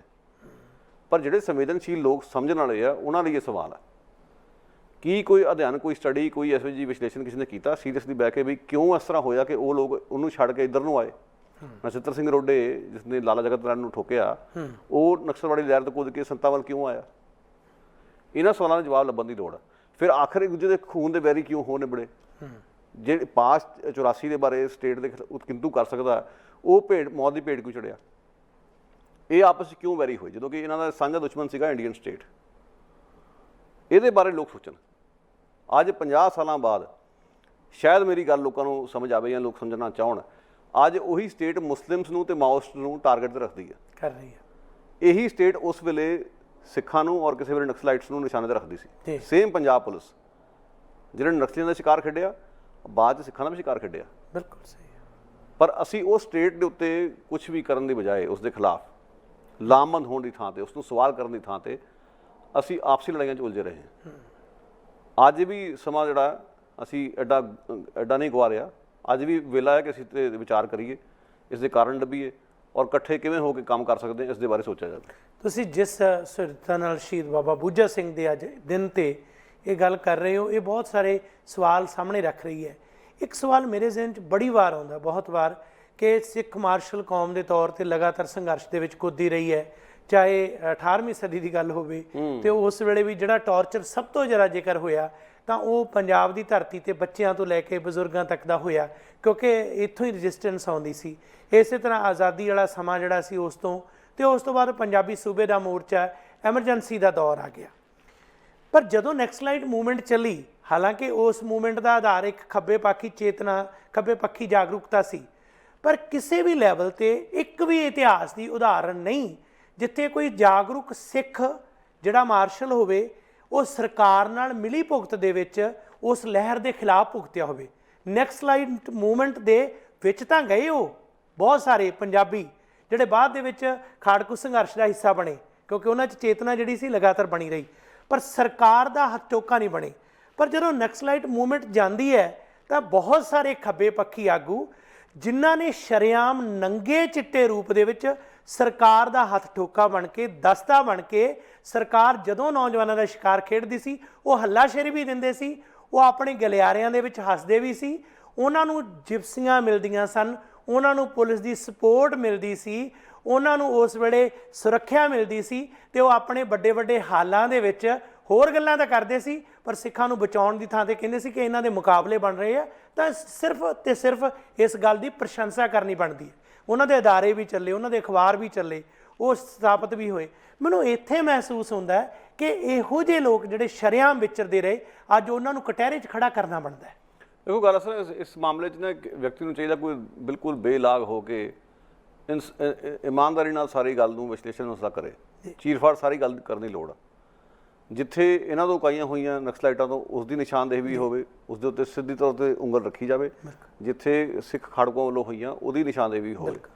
ਕਿਉਂਕਿ ਮਿਸਾਲ ਮੈਂ 2-3 ਦੇਣੀ ਚਾਹਾਂਗਾ ਕਿ ਇੱਕ ਤਾਂ ਜਿਵੇਂ ਲਾਭ ਸਿੰਘ ਦੀ ਡਾਇਰੀ ਦਾ ਕਾਫੀ ਰੌਲਾ ਪੈਂਦਾ, KCF ਦੇ ਲਾਭ ਸਿੰਘ ਨੇ ਇੱਕ ਡਾਇਰੀ ਲਿਖੀ ਜਿਸ ਵਿੱਚ ਉਸਨੇ ਇਹ ਕਿਹਾ ਕਿ ਅਸੀਂ ਸਮਝਦੇ ਹਾਂ ਕਿ ਜਿਹੜੇ ਖੱਬੇ ਪੱਖੀ ਸਿੱਧੇ ਤੌਰ 'ਤੇ ਸਟੇਟ ਦੇ ਨਾਲ ਰਲ ਕੇ ਸਾਡਾ ਨੁਕਸਾਨ ਕਰ ਰਹੇ ਸੀਗੇ, ਅਸੀਂ ਉਹ ਮਾਰੇ ਵੀ ਨੇ, ਸਾਨੂੰ ਕੋਈ ਅਫਸੋਸ ਨਹੀਂ। ਪਰ ਜਿਨ੍ਹਾਂ ਲੋਕਾਂ ਨੂੰ ਸਾਨੂੰ ਨਹੀਂ ਸੀ ਮਾਰਨਾ ਚਾਹੀਦਾ, ਜਿਹੜੇ ਲੋਕਾਂ ਵਿੱਚ ਮਕਬੂਲ ਸੀਗੇ, ਜਿਹੜੇ ਬੇਸ਼ੱਕ ਸਾਡੀ ਲਹਿਰ ਨਾਲ ਸਹਿਮਤ ਨਹੀਂ ਸੀਗੇ ਸਿਧਾਂਤਕ ਕਾਰਨਾਂ ਕਰਕੇ, ਪਰ ਉਹਨਾਂ ਨੇ ਸਟੇਟ ਦੇ ਹੱਕ 'ਚ ਨਹੀਂ ਭੁਗਤੇ, ਸਗੋਂ ਸਟੇਟ ਨੂੰ ਬਰਾਬਰ ਕਟਾੜੇ 'ਚ ਖੜਾ ਕੀਤਾ ਜਾਂ ਉਸ ਦੇ ਉੱਤੇ ਸਵਾਲ ਕੀਤੇ, ਉਹਨਾਂ ਨੂੰ ਮਾਰ ਕੇ ਅਸੀਂ ਆਪਣੀ ਲਹਿਰ ਜਿਹੜੀ ਹੈ ਉਸ ਦਾ ਨੁਕਸਾਨ ਕਰਵਾਇਆ। ਔਰ ਉਸ ਵਿੱਚ ਕੁਝ ਨਾਂ ਸੀਗੇ, ਜਿਵੇਂ ਪਾਸ਼ ਦਾ ਨਾਂ ਸੀ, ਜੈਮਲ ਪੱਡੇ ਦਾ ਨਾਂ ਸੀ, ਬਲਦੇਵ ਮਾਨ ਦਾ ਨਾਂ ਸੀ। ਕਈ ਲੋਕ ਕਹਿਣਗੇ ਜੀ ਨਕਸਲਾਈਟ ਸੀ ਤਾਂ ਕਰਕੇ, ਕਿਉਂਕਿ ਕਈ ਲੋਕ ਇਹ ਥਿਊਰੀ ਬਣਾਉਂਦੇ ਕਿ ਨਕਸਲਾਈਟ ਤੇ ਖਾਲਿਸਤਾਨੀ ਰਲੇ ਹੋਏ ਸੀ ਆਪਸ 'ਚ। ਇਹ ਗੱਲ ਪੂਰੀ ਤਰ੍ਹਾਂ ਠੀਕ ਨਹੀਂ ਹੈ। ਨਕਸਲਾਈਟਾਂ ਵਿੱਚੋਂ ਵੀ ਕੁਝ ਲੋਕ ਨੇ ਜਿਨ੍ਹਾਂ ਨੇ ਖਾਲਿਸਤਾਨ ਨੇ ਕਤਲ ਕੀਤੇ ਆ। ਨਕਸਲਾਈਟਾਂ ਵਿੱਚ ਜਿਵੇਂ ਤੁਸੀਂ ਮਿਸਾਲ ਦਿੱਤੀ, ਕੁਝ ਲੋਕ ਸੀਗੇ ਜਿਹੜੇ ਉਲਾਰ ਹੋ ਕੇ ਸਟੇਟ ਦੇ ਹੱਕ 'ਚ ਚਲੇ ਗਏ। ਪਰ ਇੱਕ ਗੱਲ ਫੈਕਟ ਹੈ ਕਿ ਜਿਹੜਾ ਨਕਸਲੀਆਂ ਦੇ ਵਿੱਚ ਤੇ ਖਾਲਿਸਤਾਨ ਦੇ ਵਿੱਚ ਫਿਰ ਵੀ ਇੱਕ ਖਾਸ ਕਿਸਮ ਦਾ ਨੇੜ ਸੀਗਾ। ਉਹ ਨੇੜ ਇਹ ਨਹੀਂ ਸੀਗਾ ਕਿ ਵੀ ਉਹ ਸਿਰਫ ਰੋਮਾਂਸਵਾਦ ਨਹੀਂ ਸੀਗਾ, ਉਹ ਨੇੜ ਇਸ ਕਰਕੇ ਵੀ ਸੀਗਾ ਕਿ ਉਹ ਸਮਝਦੇ ਸੀ ਕਿ ਇੰਡੀਅਨ ਸਟੇਟ ਜਿਹੜਾ ਹੈ ਇਹ ਸਾਡਾ ਸਾਂਝਾ ਦੁਸ਼ਮਣ ਹੈ। ਹੁਣ ਜਿਹੜੀ ਪਾਸ਼ ਦੀ ਕਵਿਤਾ ਜਿਹੜੀ 84 ਦੇ ਵਿਰੋਧ 'ਚ ਉਹਨੇ ਲਿਖੀ, ਉਸ ਦੇ ਬਾਵਜੂਦ ਉਸ ਦਾ ਕਤਲ ਖਾਲਿਸਤਾਨੀ ਜੇ ਕਰਦੇ ਨੇ ਤੇ ਖਾਲਿਸਤਾਨ ਨੂੰ ਉਸ ਦਾ ਜਵਾਬ ਦੇਣਾ ਹੀ ਪੈਣਾ। ਦੂਜਾ ਬੰਨਾ ਜਿਹੜਾ ਲੈਫਟ ਵਾਲੇ ਆ, ਉਹ ਆਪਣੀ ਸਵੈ ਪੜਚੋਲ ਕਰਨ ਕਿ ਤੁਸੀਂ ਨਿਸ਼ਾਨਾ ਕਿਉਂ ਬਣ ਗਏ, ਤੁਸੀਂ ਨਿਸ਼ਾਨਾ ਕਿਉਂ ਬਣ ਗਏ। ਜੇ ਕਹਿੰਦੇ 300 ਕਾਮਰੇਡ ਮਰਿਆ, 300 ਕਾਮਰੇਡ ਇਕੱਲਾ ਇੱਕ ਨਕਸਲਾਈਟ ਵਿਚਾਰਾਂ ਦਾ ਜਾਂ CPI CPM ਦਾ ਨਹੀਂ ਮਰਿਆ, ਰਲਾ ਮਿਲਾ ਕੇ ਆ ਜੀ। ਕਿਧਰੇ ਨਾ ਕਿਧਰੇ ਟੌਪ ਲੈਵਲ ਦੀ ਲੀਡਰਸ਼ਿਪ ਵੱਲੋਂ ਕੁਝ ਇਹੋ ਜਿਹੇ ਬਿਆਨ ਦਿੱਤੇ ਗਏ ਆ ਜਿਹੜੇ ਕਿ ਬੜੇ ਇਤਰਾਜ਼ਯੋਗ ਸੀਗੇ, ਜਿਸ ਦਾ ਨਹੀਂ ਲੋਕਾਂ ਨੇ ਚੰਗੇ ਤਰੀਕੇ ਨਾਲ ਉਸ ਨੂੰ ਲਿਆ। ਹਾਲਾਂਕਿ ਮੈਂ ਇੱਕ ਡਾਕੂਮੈਂਟਰੀ 'ਚ ਵੇਖਿਆ ਸੀ ਕਿ ਜੈਮਲ ਸਿੰਘ ਪੱਡਾ ਨੇ ਵੀ ਜੋਧਪੁਰ ਦੇ ਬੰਦੀਆਂ ਦੀ ਰਿਹਾਈ ਲਈ ਮੰਗ ਕੀਤੀ। ਉਹਨਾਂ ਨੇ ਕਿਹਾ ਉਹਨਾਂ ਨੂੰ ਨਜ਼ਰਬੰਦਾਂ ਨੂੰ ਕੱਢਿਆ ਜਾਵੇ, ਬਾਵਜੂਦ ਉਸ ਦਾ ਕਤਲ ਹੋਇਆ। ਜ਼ਿੰਮੇਵਾਰੀ ਲਈ KCF ਨੇ, ਪੱਡੇ ਦੀ ਵੀ ਤੇ ਪਾਸ਼ ਦੀ ਵੀ। ਔਰ ਉਸੇ KCF ਨਾਲ ਜੁੜਿਆ ਲਾਭ ਸਿੰਘ ਬਾਜ ਇਹ ਕਹਿ ਰਿਹਾ, ਕਿਧਰੇ ਨਾ ਕਿਧਰੇ ਇਸ ਗੱਲ ਦੀ ਸੰਵੇਦਨਾ ਦੇ ਨਾਲ ਇੱਕ ਬਹਿ ਕੇ ਡਿਬੇਟ ਹੋਣੀ ਚਾਹੀਦੀ ਸੀ, ਗੋਸ਼ਟੀ ਹੋਣੀ ਚਾਹੀਦੀ ਸੀ, ਇੱਕ ਸੰਵਾਦ ਹੋਣਾ ਚਾਹੀਦਾ ਸੀਗਾ ਕਿ ਇਸ ਮਸਲੇ ਨੂੰ ਸਮੇਟਤਾ ਜਾਵੇ ਕਿ ਅਗਾਂਹ ਹੁਣ ਤੁਰਨ ਲਈ ਰਸਤਾ ਸਾਡੇ ਕੋਲ ਕੀ ਹੈ। ਪਰ ਸਮੱਸਿਆ ਇਹ ਬਣ ਗਈ ਗੁਰਿੰਦਰ ਸਿੰਘ ਜੀ ਕਿ ਅੱਜ ਵੀ ਡਿਨਾਈਲ 'ਚ ਬੈਠੇ ਆ। ਹਾਂਜੀ, ਖਾਲਿਸਤਾਨ ਦੇ ਹਿੱਸਾ ਕਹਿ ਰਿਹਾ ਅਸੀਂ ਤਾਂ ਮਾਰਿਆ ਨਹੀਂ ਪਾਸ਼ ਨੂੰ, ਨਾ ਜੈਮਲ ਸਿੰਘ ਪੱਡਾ ਨੂੰ। ਜਿਹੜਾ ਦੂਜਾ ਹਿੱਸਾ ਲੈਫਟ ਵਾਲਾ, ਉਹ ਵੀ ਉਲਾਰ ਹੋ ਕੇ ਕਹਿ ਰਿਹਾ ਜੀ ਇਹਨਾਂ ਨੇ ਹੀ ਮਾਰਿਆ, ਪਰ ਇਹ ਹੁਣ ਝੂਠ ਬੋਲਦੇ ਆ। ਇਹ ਕੋਈ ਮਸਲੇ ਦਾ ਹੱਲ ਨਹੀਂਗਾ, ਇਹ ਮੇੜੋ ਮੇੜੀ ਹੋਣ ਨਾਲ ਗੱਲ ਨਹੀਂ ਬਣਨੀ। ਤੁਸੀਂ ਜਿਹੜਾ ਨਿਸ਼ਠਾਵਾਨ ਹੋ ਕੇ ਸੋਚੋਗੇ ਕਿਧਰੇ ਕੁਤਾਹੀਆਂ ਹੋਈਆਂ, ਕਿੱਥੇ ਤੁਸੀਂ ਇਕੱਠੇ ਕੰਮ ਕਰ ਸਕਦੇ ਸੀਗੇ ਜੀ। ਮਿਸਾਲ ਤੌਰ 'ਤੇ ਨਕਸਲਾਈਟਾਂ ਦੇ ਜਿਹੜੇ ਪੁਰਾਣੇ ਤੁਸੀਂ ਨੈਰੇਟਿਵ ਪੜ੍ਹ ਕੇ ਵੇਖੋ, ਉਸ ਟਾਈਮ ਦੇ ਪੇਪਰ, ਉਹਨਾਂ ਵਿੱਚੋਂ ਸਾਫ਼ ਨਜ਼ਰ ਆ ਰਿਹਾ ਨਿਸ਼ਾਨਦੇਹੀ ਇਸ ਗੱਲ ਦੀ ਉਹਨਾਂ ਨੇ ਕੀਤੀ ਕਿ ਬ੍ਰਾਹਮਣਵਾਦ ਕਿਵੇਂ ਸਿਰ ਚੜ੍ਹ ਕੇ ਬੋਲ ਰਿਹਾ। ਫਿਰ ਦਲਿਤਾਂ ਨੂੰ ਉਹਨਾਂ ਨੇ ਕਿਵੇਂ ਜਾ ਕੇ ਆਪਣੇ ਨਾਲ ਜੋੜਿਆ, ਘੱਟ ਗਿਣਤੀ ਦੇ ਹੱਕ 'ਚ ਬੋਲ ਰਹੇ ਨੇ ਆਪਣੇ ਮਤਲਬ ਪਰਚਿਆਂ ਦੇ ਵਿੱਚ। ਤੇ ਫਿਰ ਪੰਜਾਬ 'ਚ ਉਕਾਈ ਕਿਵੇਂ ਹੋ ਗਈ, ਇਹਦਾ ਜਵਾਬ ਉਹੀ ਦੇ ਸਕਦੇ। ਬਿਲਕੁਲ, ਪਰ ਇਸ ਗੱਲ ਦੀ ਗੁੰਜਾਇਸ਼ ਤੇ ਸੀ ਨਾ ਕਿ ਇਕੱਠੇ ਕੰਮ ਕਰ ਸਕਦੇ ਸੀ ਜੀ, ਘੱਟੋ ਘੱਟ ਇੱਕ ਦੂਜੇ ਦੇ ਵੈਰੀ ਨਾ ਹੁੰਦੇ। ਇੰਡੀਅਨ ਸਟੇਟ ਦੇ ਖਿਲਾਫ ਲੜਾਈ ਰਹਿੰਦੀ, ਹਿਊਮਨ ਰਾਈਟਸ ਦੇ ਉੱਤੇ ਇਹਨਾਂ ਨੂੰ ਬਹੁਤ ਤਗੜਾ ਸਟੈਂਡ ਲੈਣਾ ਚਾਹੀਦਾ ਸੀਗਾ। ਇਹਨਾਂ ਤੋਂ ਉਮੀਦਾਂ ਸੀਗੀਆਂ ਲੋਕਾਂ ਨੂੰ, ਉਹ ਟੁੱਟੀਆਂ, ਜਿਹਦੇ ਕਰਕੇ ਲੋਕ ਉਲਾਰ ਹੋ ਕੇ ਉਹਨਾਂ ਦੇ ਖਿਲਾਫ ਬਹੁਤ ਕੁਝ ਬੋਲਦੇ। ਪਰ ਜਵਾਬ ਤੁਸੀਂ ਦਿਓ। ਇਹ ਗੱਲ ਠੀਕ ਹੈ ਕਿ ਉਹ ਧਰਮ ਆਧਾਰਿਤ ਮੂਵਮੈਂਟ ਸੀਗੀ, ਤੁਹਾਡਾ ਉਸ ਤਰੀਕੇ ਦਾ ਨਜ਼ਰੀਆ ਨਹੀਂ ਬਣਿਆ ਹੋਇਆ, ਤੁਸੀਂ ਵੱਖਰੇ ਕਿਸਮ ਦੀ ਇੱਕ ਕਲਾਸ ਸਟਰਗਲ ਚਲਾ ਰਹੇ ਹੋ। ਇਹ ਦੋਨੇ ਲੜਾਈਆਂ ਆਪਸ ਵਿੱਚ ਮੇਲ ਨਹੀਂ ਖਾਂਦੀਆਂ ਕਈ ਪੱਖਾਂ ਤੋਂ। ਪਰ ਜਿਹੜਾ ਇੰਡੀਅਨ ਸਟੇਟ ਦਾ ਰਿਸਪੌਂਸ ਰਿਹਾ ਇਹਨਾਂ ਦੋਨਾਂ ਲਹਿਰਾਂ ਨੂੰ ਕੁਚਲਣ ਵਾਸਤੇ, ਉਹ ਤਾਂ ਇੱਕੋ ਜਿਹਾ ਸੀ ਨਾ। ਮੁਕਾਬਲੇ ਉਹਨਾਂ ਦੇ ਵੀ ਬਣੇ, ਮੁਕਾਬਲੇ ਇਹਨਾਂ ਦੇ ਵੀ ਬਣੇ, ਅੱਜ ਵੀ ਹੋ ਰਹੇ, ਮੁਸਲਮਾਨਾਂ ਦੇ ਵੀ ਬਣ ਰਹੇ ਆ, ਮਾਓਇਸਟਾਂ ਦੇ ਵੀ ਬਣ ਰਹੇ, ਹਿੰਦੂਤਵੀਆਂ ਦੇ ਨਹੀਂ ਬਣ ਰਹੇ। ਉਹਨਾਂ ਨੂੰ ਸਰਕਾਰ ਪੁਸ਼ਤਬਨਾਹੀ ਉਹਨਾਂ ਦੀ ਕਰ ਰਹੀ। ਇਸ ਗੱਲ ਦੇ ਵਿੱਚ ਮੈਂ ਸਮਝਦਾ ਉਕਾਈਆਂ ਹੋਈਆਂ ਦੋਨਾਂ ਪਾਸਿਆਂ ਤੋਂ। ਬਹੁਤ ਇਮਾਨਦਾਰੀ ਨਾਲ ਗੱਲ ਕਰਨ ਦੀ ਲੋੜ ਸੀ, ਸੰਵਾਦ ਨਹੀਂ ਹੋਇਆ, ਇਸ ਗੱਲ ਦਾ ਅਫਸੋਸ ਹੈ। ਜੋ ਸਟੇਟ ਦਾ ਕਰੈਕਟਰ ਹੈ, ਤੁਸੀਂ 3-4 ਵਾਰੀ ਇੱਕ ਗੱਲ ਨੂੰ ਬਹੁਤ ਹੀ ਸੰਵੇਦਨਸ਼ੀਲ ਹੋ ਕੇ ਬਿਆਨ ਕੀਤਾ ਕਿ ਸਟੇਟ ਦਾ ਕਰੈਕਟਰ ਦੋਹੇ ਹੀ ਅਗਾਂਹ ਵਧੂ ਜਾਂ ਇਹ ਜਿਹੜੀਆਂ ਮਿਲੀਟੈਂਟ ਜਿਨ੍ਹਾਂ ਨੂੰ ਇਹ ਕਹਿੰਦੇ ਆ ਕਿ ਲਹਿਰਾਂ ਨੇ, ਇਹ ਲਹਿਰਾਂ ਦੇ ਖਿਲਾਫ ਇੱਕੋ ਜਿਹਾ ਸੀ। ਪਰ ਜੇ ਦੂਸਰੇ ਪਾਸੇ ਦੇਖੀਏ, ਇਹਨਾਂ ਦੇ ਵਿੱਚੋਂ ਹੀ ਮੈਂ ਇੱਕ ਡੈਫੀਨੇਸ਼ਨ ਚੱਕ ਰਿਹਾ, ਉਹ ਇਹ ਹੈ ਕਿ ਨੈਕਸਲਾਈਟ ਮੂਵਮੈਂਟ ਦੇ ਵਿੱਚ ਕਿਸੇ ਸਮੇਂ ਜਿਹੜਾ ਕਿ ਇੱਕ ਨੈਕਸਲਾਈਟ ਆਗੂ ਸੀ, ਉਸ ਦੇ ਕੋਲੋਂ ਬੰਬ ਮਿਲਿਆ ਜਾਂ ਉਸ ਨੂੰ ਗ੍ਰਿਫਤਾਰ ਕੀਤਾ ਗਿਆ, ਬਾਅਦ 'ਚੋਂ ਬਰੀ ਹੋਇਆ, ਉਹਦਾ ਮੁਕਾਬਲਾ ਨਹੀਂ ਬਣਿਆ। ਉਹ ਕੈਨੇਡਾ ਦੀ ਧਰਤੀ 'ਤੇ ਪਿੱਛੇ ਜੇ ਆਇਆ ਤੇ ਕੈਨੇਡਾ ਦੀ ਬ੍ਰਿਟਿਸ਼ ਕੋਲੰਬੀਆ ਦੀ ਯੂਨੀਵਰਸਿਟੀ ਦੀ ਪ੍ਰੋਫੈਸਰ ਨੇ ਉਸ ਦੀ ਇੰਟਰਵਿਊ ਲਈ। ਉਹ ਨਾਂ ਹੈ ਅਮਰਜੀਤ ਚੰਦਨ ਤੇ ਇੰਟਰਵਿਊ ਲੈਣ ਵਾਲੀ ਐਨ ਮਰਫੀ। ਉਹਨਾਂ ਦੀ ਇੰਟਰਵਿਊ ਜਿਹੜੀ ਹੈ ਬਕਾਇਦਾ ਤੌਰ 'ਤੇ ਅਜੇ ਵੀ ਪਈ ਹੈ ਇਹ ਨਾਂ 'ਤੇ। ਉਹ ਜਦੋਂ ਖਾਲਿਸਤਾਨ ਦਾ ਟੌਪਿਕ ਤੇ ਖਾਸ ਤੌਰ 'ਤੇ ਇਹਨਾਂ ਦੇ ਵਿਰੋਧ ਦੇ ਵਿੱਚ ਸਰਕਾਰ ਦੇ ਸਬੰਧ ਦੇ ਵਿੱਚ ਭੁਗਤਣ ਦੀ ਗੱਲ ਆਉਂਦੀ ਹੈ ਤਾਂ ਉਹ ਇੱਕ ਦਲੀਲ ਦੇ ਰਿਹਾ। ਕੀ ਦਲੀਲ ਦੇ ਰਿਹਾ? ਉਹ ਦਲੀਲ ਇਹ ਦੇ ਰਿਹਾ ਕਿ ਅਸੀਂ ਇਹਨਾਂ ਨੌਜਵਾਨਾਂ ਜਾਂ ਇਸ ਲਹਿਰ ਦੇ ਜਿਹੜੇ ਆ ਇਹਨਾਂ ਦਾ ਵਿਰੋਧ ਇਸ ਕਰਕੇ ਕੀਤਾ ਕਿ ਯਕਦਮ ਇਹਨਾਂ ਦਾ ਵਿਰੋਧ ਕਰਨਾ ਬਹੁਤ ਜ਼ਰੂਰੀ ਸੀ। ਸਰਕਾਰ ਦਾ ਤਾਂ ਜਦੋਂ ਮਰਜ਼ੀ ਅਸੀਂ ਕਰ ਲੈਂਦੇ, ਪਰ ਇਹਨਾਂ ਦਾ ਵਿਰੋਧ ਕਰਨਾ ਮੌਕੇ 'ਤੇ ਜ਼ਰੂਰੀ ਸੀ। ਜਦ ਕਿ ਚਾਹੀਦਾ ਇਹ ਸੀ ਕਿ ਸਰਕਾਰ ਦਾ ਵਿਰੋਧ ਕਰਨਾ ਤਾਂ ਹਰ ਹਾਲ ਦੇ ਵਿੱਚ ਜ਼ਰੂਰੀ ਸੀ, ਇਹਨਾਂ ਨੂੰ ਬੈਠ ਕੇ ਫਿਰ ਵੀ ਨਜਿੱਠ ਲੈਂਦੇ। ਜਿਹੜੇ ਆਪਣੇ ਆਪ ਨੂੰ ਇੰਟੈਲੈਕਚੁਅਲ ਇਸ ਵਰਗ ਦੇ ਕਹਿੰਦੇ ਆ, ਤਾਂ ਜਿਹੜੇ ਜਾਂ ਪਾਲਿਸੀ ਮੇਕਰ ਆਪਣੇ ਆਪ ਨੂੰ ਖਵਾਉਂਦੇ ਆ, ਉਹਨਾਂ ਦੀ ਸਟੇਟਮੈਂਟ ਇਹ ਹੈ ਕਿ ਇਹਨਾਂ ਜਿਹੜੇ ਨੌਜਵਾਨ ਨੇ, ਸਿੱਖ ਨੌਜਵਾਨ, ਇਹਨਾਂ ਦਾ ਜਵਾਬ ਤਾਂ ਤੁਰੰਤ ਦੇਣਾ ਬਣਦਾ। ਸਰਕਾਰ ਨਾਲ ਤਾਂ ਜਦੋਂ ਮਰਜ਼ੀ ਅਸੀਂ ਫਿਰ ਵੀ ਨਜਿੱਠ ਲਾਂਗੇ। ਦੇਖੋ ਚੰਦਨ ਸਾਹਿਬ ਨੇ ਜਿਹੜੇ ਬਿਆਨ ਦਿੱਤੇ ਨੇ, ਜੋ ਵਿਚਾਰ ਦਿੱਤੇ ਨੇ, ਉਹ ਤੁਹਾਨੂੰ ਮੁਬਾਰਕ ਹੋਣ ਉਹਨਾਂ ਨੂੰ, ਕਿ ਮੈਂ ਤਾਂ ਮੇਰੀ ਜਿਹੜੀ ਰਾਏ ਦੇ ਵਿੱਚ ਤਾਂ ਕੋਈ ਨਿਸ਼ਠਾ ਜਿਹੜੀ ਹੈ ਨਜ਼ਰ ਨਹੀਂ ਆ ਰਹੀ ਉਹਨਾਂ ਦੀ ਗੱਲ 'ਚ। ਤੇ ਜਵਾਬ ਵੀ ਬੜਾ ਮਤਲਬ ਬਚਕਾਨਾ ਕਿਸਮ ਦਾ ਜਵਾਬ ਆ ਵਾਲਾ, ਤੇ ਦਲੀਲ ਵੀ ਮਤਲਬ ਕਿਸੇ ਕੰਮ ਉਹਦੇ ਉੱਤੇ ਮੈਂ ਕੀ ਟਿੱਪਣੀ ਕਰਾਂ ਜੀ। ਮੈਂ ਸਮਝਦਾ ਕਿ ਮੇਰੇ ਲਈ ਇਹ ਬਹੁਤ ਸ਼ਰਮਨਾਕ ਗੱਲ ਹੋਗੀ, ਮੈਂ ਉਸ ਲੈਵਲ ਤੇ ਜਾ ਕੇ ਉਹਦਾ ਜਵਾਬ ਦੇਵਾਂ। ਪਰ ਮੈਂ ਜਿਹੜੀ ਚੰਗੀ ਗੱਲ ਮੈਂ ਕਰਨੀ ਚਾਹੂੰਗਾ, ਜਿਹੜੀ ਥੋੜੀ ਜਿਸ ਦੇ ਨਾਲ ਆਸ ਵੱਝਦੀ ਚੰਗੇ ਭਵਿੱਖ ਦੀ, ਉਹ ਇਹ ਹੈ ਕਿ ਧੀਦੋ ਗਿੱਲ ਜਿਹੜੇ ਭਣਵਈਏ ਨੇ ਪਾਸ਼ ਦੇ, ਉਹਨਾਂ ਨੇ ਜਦੋਂ ਦਵਿੰਦਰਪਾਲ ਸਿੰਘ ਭੁੱਲਰ ਦੀ ਫਾਂਸੀ ਦਾ ਮਸਲਾ ਉੱਠਿਆ ਜਾਂ ਬਲਵੰਤ ਸਿੰਘ ਰਾਜੋਵਾਣਾ ਦੀ ਫਾਂਸੀ ਦਾ ਮਸਲਾ ਉੱਠਿਆ, ਤਾਂ ਉਹਨਾਂ ਨੇ ਨਿੱਠ ਕੇ ਕਿਹਾ ਵੀ ਇਹ ਫਾਂਸੀਆਂ ਨਹੀਂ ਲੱਗਣੀ ਚਾਹੀਦੀਆਂ, ਅਸੀਂ ਇਹਨਾਂ ਫਾਂਸੀਆਂ ਦੇ ਖਿਲਾਫ। ਹਾਲਾਂਕਿ ਪਾਸ਼ ਦਾ ਟੱਬਰ ਖੁਦ ਕਹਿੰਦਾ ਕਿ ਸਾਡੇ ਪਾਸ਼ ਨੂੰ ਖਾਲਸਾ ਨੇ ਕਤਲ ਕੀਤਾ, ਪਰ ਉਹ ਇਹ ਗੱਲ ਕਹਿ ਰਹੇ ਆ। ਸੋ ਸਾਨੂੰ ਉਸ ਪਾਸੇ ਵੇਖਣਾ ਚਾਹੀਦਾ ਜਿਹੜੇ ਲੋਕ ਥੋੜ੍ਹਾ ਜਿਹਾ ਸਿਰ ਵਰਤ ਕੇ ਸੁਚੱਜੇ ਢੰਗ ਨਾਲ ਗੱਲ ਕਰ ਰਹੇ ਨੇ, ਜਿਹੜੇ ਬਲਦੀ ਤੇ ਤੇਲ ਪਾਉਣ ਵਾਲੀਆਂ ਗੱਲਾਂ ਨੇ ਜਿਹਦਾ ਕੋਈ ਮਤਲਬ ਹੈ ਨਹੀਂਗਾ। ਕਿਉਂਕਿ ਅੱਜ ਦੇ ਸਮੇਂ ਦੇ ਵਿੱਚ ਜੇ ਅਸੀਂ ਅੱਜ ਵੀ ਇੰਡੀਅਨ ਸਟੇਟ ਸਾਡੇ ਤੇ ਹਮਲਾ ਕਰ ਰਿਹਾ ਹੋਵੇ ਤਾਂ ਅਸੀਂ ਇੱਕ ਦੂਜੇ ਦੀ ਦਾੜੀ ਪੁੱਟੀ ਚਲੀਏ, ਇੱਕ ਦੂਜੇ ਦੀ ਨਾਲ ਪੱਗੋ ਪੱਗੀ ਹੋਈਏ, ਮੈਂ ਸਮਝਦਾ ਇਹ ਸਾਡੀ ਆਪਣੀ ਕੰਮ ਅਕਲੀ ਦੀ ਨਿਸ਼ਾਨੀ ਹੈ ਇੱਕ। ਜਿਹੜਾ ਅਸਲ ਦੁਸ਼ਮਣ ਹੈ ਅਸੀਂ ਉਸ ਦੇ ਵੱਲ ਜਾ ਹੀ ਨਹੀਂ ਰਹੇ, ਨਾ ਅਸੀਂ ਉਸਦੀ ਗੱਲ ਕਰ ਰਹੇ ਹਾਂ। ਸੋ ਇੱਥੇ ਬਹੁਤ ਵੱਡੀ ਘਾਟ ਆ ਵਾਲੀ, ਜਿੱਥੇ ਜਿੱਥੇ ਵੀ ਉਕਾਈਆਂ ਹੋਈਆਂ ਦੋਨਾਂ ਪਾਸਿਆਂ ਤੋਂ, ਉਸ ਦਾ ਸਹੀ ਨਿਬੇੜਾ ਕਰਨ ਲਈ ਸਾਨੂੰ ਅੱਜ ਵੀ ਉਸ 'ਤੇ ਕੰਮ ਕਰਨ ਦੀ ਲੋੜ ਆ। ਜਿਹੜੇ ਦਸਤਾਵੇਜ਼ ਬਾਹਰ ਆਏ, ਪ੍ਰੈਸ ਨੋਟ ਆਏ, ਚਿੱਠੀਆਂ ਆਈਆਂ, ਜ਼ਿੰਮੇਵਾਰੀਆਂ ਆਈਆਂ, ਸਭ ਦੀ ਨਿਸ਼ਾਨਦੇਹੀ ਕਰਕੇ ਇੱਕ ਕੋਈ ਚੰਗਾ ਡਾਕੂਮੈਂਟ ਕੱਢਿਆ ਜਾਵੇ। ਕਿਉਂਕਿ ਅੱਜ ਵੀ ਗੁੰਜਾਇਸ਼ ਹੈ ਇਸ ਗੱਲ ਦੀ ਕਿ ਅਸੀਂ ਪਿਛਲੇ ਸਮੇਂ 'ਚ ਜੋ ਗਲਤੀਆਂ ਕੀਤੀਆਂ ਉਸ ਤੋਂ ਸਿੱਖ ਕੇ ਅੱਗੇ ਕਿਵੇਂ ਤੁਰਾਂਗੇ। ਜਦੋਂ ਸਟੇਟ ਘੱਟ ਗਿਣਤੀਆਂ ਨੂੰ ਜਾਂ ਖੱਬੇ ਪੱਖੀਆਂ ਨੂੰ ਇੱਕੋ ਤਕੜੀ 'ਚ ਤੋਲ ਰਹੀ ਹੈ, ਤੇ ਉਸ ਦੇ ਵਿੱਚੋਂ ਕੋਈ ਖੱਬੇ ਪੱਖੀ ਉੱਠ ਕੇ ਕਹੇ ਕਿ ਜੀ ਅਸੀਂ, ਜਿਵੇਂ ਚੰਦਨ ਦਾ ਤੁਸੀਂ ਉਦਾਹਰਨ ਦਿੱਤਾ ਕਿ ਜੀ ਅਸੀਂ ਸਟੇਟ ਨਾਲ ਫਿਰ ਗੱਲ ਕਰਾਂਗੇ, ਪਹਿਲਾਂ ਇਹਨਾਂ ਨਾਲ ਨਿਬੜਨਾ ਸੀਗਾ, ਤੇ ਅੱਜ ਦੇ ਸਮੇਂ 'ਚ ਤੁਸੀਂ ਵੇਖ ਲਓ ਜਿਹੜੀ ਇਹ ਸਟੇਟਮੈਂਟ ਕਿੰਨੀ ਖਤਰਨਾਕ ਹੈ, ਕਿੰਨੀ ਕੁ ਨੁਕਸਾਨਦੇਹ ਹੈ। ਬਿਲਕੁਲ ਇਸ ਦਾ ਕੋਈ ਮਤਲਬ ਨਹੀਂ ਬਣਦਾ। ਨੋ ਡਾਊਟ ਕਿ ਜਿਵੇਂ ਇਸਲਾਮਿਕ ਜਿਹਾਦਿਸਟ ਮੂਵਮੈਂਟ ਦੁਨੀਆ ਭਰ 'ਚ ਚੱਲ ਰਹੀ ਹੈ, ਉਸ ਵਿੱਚ ਵੀ ਜ਼ਿਆਦਤੀਆਂ ਹੋਈਆਂ, ਪਰ ਜਿਸ ਤਰੀਕੇ ਨਾਲ ਮੁਸਲਮਾਨਾਂ ਨੂੰ ਉੱਥੇ ਨਿਪੀੜਿਆ ਜਾ ਰਿਹਾ ਭਾਰਤ ਵਿੱਚ, ਕਿ ਸਾਨੂੰ ਉੱਥੇ ਜਾ ਕੇ ਇਹ ਬਹਿਸ ਕਰਨ ਦੀ ਲੋੜ ਹੈ ਕਿ ਵੀ ਜਿਹਾਦੀਆਂ ਨਾਲ ਅਸੀਂ ਪਹਿਲਾਂ ਨਜਿੱਠਾਂਗੇ, ਫਿਰ ਅਸੀਂ ਇੰਡੀਅਨ ਸਟੇਟ ਨਾਲ ਗੱਲ ਕਰਾਂਗੇ। ਇੰਡੀਅਨ ਸਟੇਟ ਤਾਂ ਪਹਿਲਾਂ ਹੀ ਉਹਨਾਂ ਦੇ ਮਤਲਬ ਲਹੂ ਪੀਣ 'ਤੇ ਲੱਗੀ ਹੋਈ ਹੈ, ਔਰ ਉਸ ਦੇ ਨਾਂ 'ਤੇ ਆਮ ਮੁਸਲਮਾਨ ਮਾਰੇ ਜਾ ਰਹੇ। ਜੇ ਪੰਜਾਬ 'ਚ ਵੀ ਇੱਦਾਂ ਹੀ ਹੋਇਆ ਜੀ, ਸਾਰੇ ਸਿੱਖ ਖਾੜਕੂ ਤਾਂ ਨਹੀਂ ਮਾਰੇ ਗਏ, ਨਿਰਦੋਸ਼ ਸਿੱਖ ਵੀ ਮਾਰੇ ਗਏ ਉੱਥੇ, ਜਿਨ੍ਹਾਂ ਦਾ ਕੋਈ ਖਾੜਕੂ ਲਹਿਰ ਨਾਲ ਲੈਣਾ ਦੇਣਾ ਨਹੀਂ ਸੀਗਾ। ਜਸਵੰਤ ਸਿੰਘ ਖਾਲੜਾ ਵਾਸਤੇ ਤੁਹਾਡਾ ਖਾੜਕੂ, ਉਹ ਕੋਈ ਖਾਲਿਸਤਾਨ ਦੀ ਵੀ ਗੱਲ ਨਹੀਂ ਸੀ ਕਰ ਰਿਹਾ, ਹਿਊਮਨ ਰਾਈਟਸ ਦੇ ਮਸਲੇ 'ਤੇ ਸਰਕਾਰ ਤੋਂ ਜਵਾਬ ਮੰਗ ਰਿਹਾ ਸੀਗਾ, ਲਾਸ਼ਾਂ ਦੀ ਗਿਣਤੀ ਦਾ ਹਿਸਾਬ ਮੰਗਿਆ ਸੀ ਉਸਨੇ, ਮੁੜ ਕੇ ਤੁਸੀਂ ਉਸਨੂੰ ਲਾਸ਼ ਬਣਾ ਦਿੱਤਾ।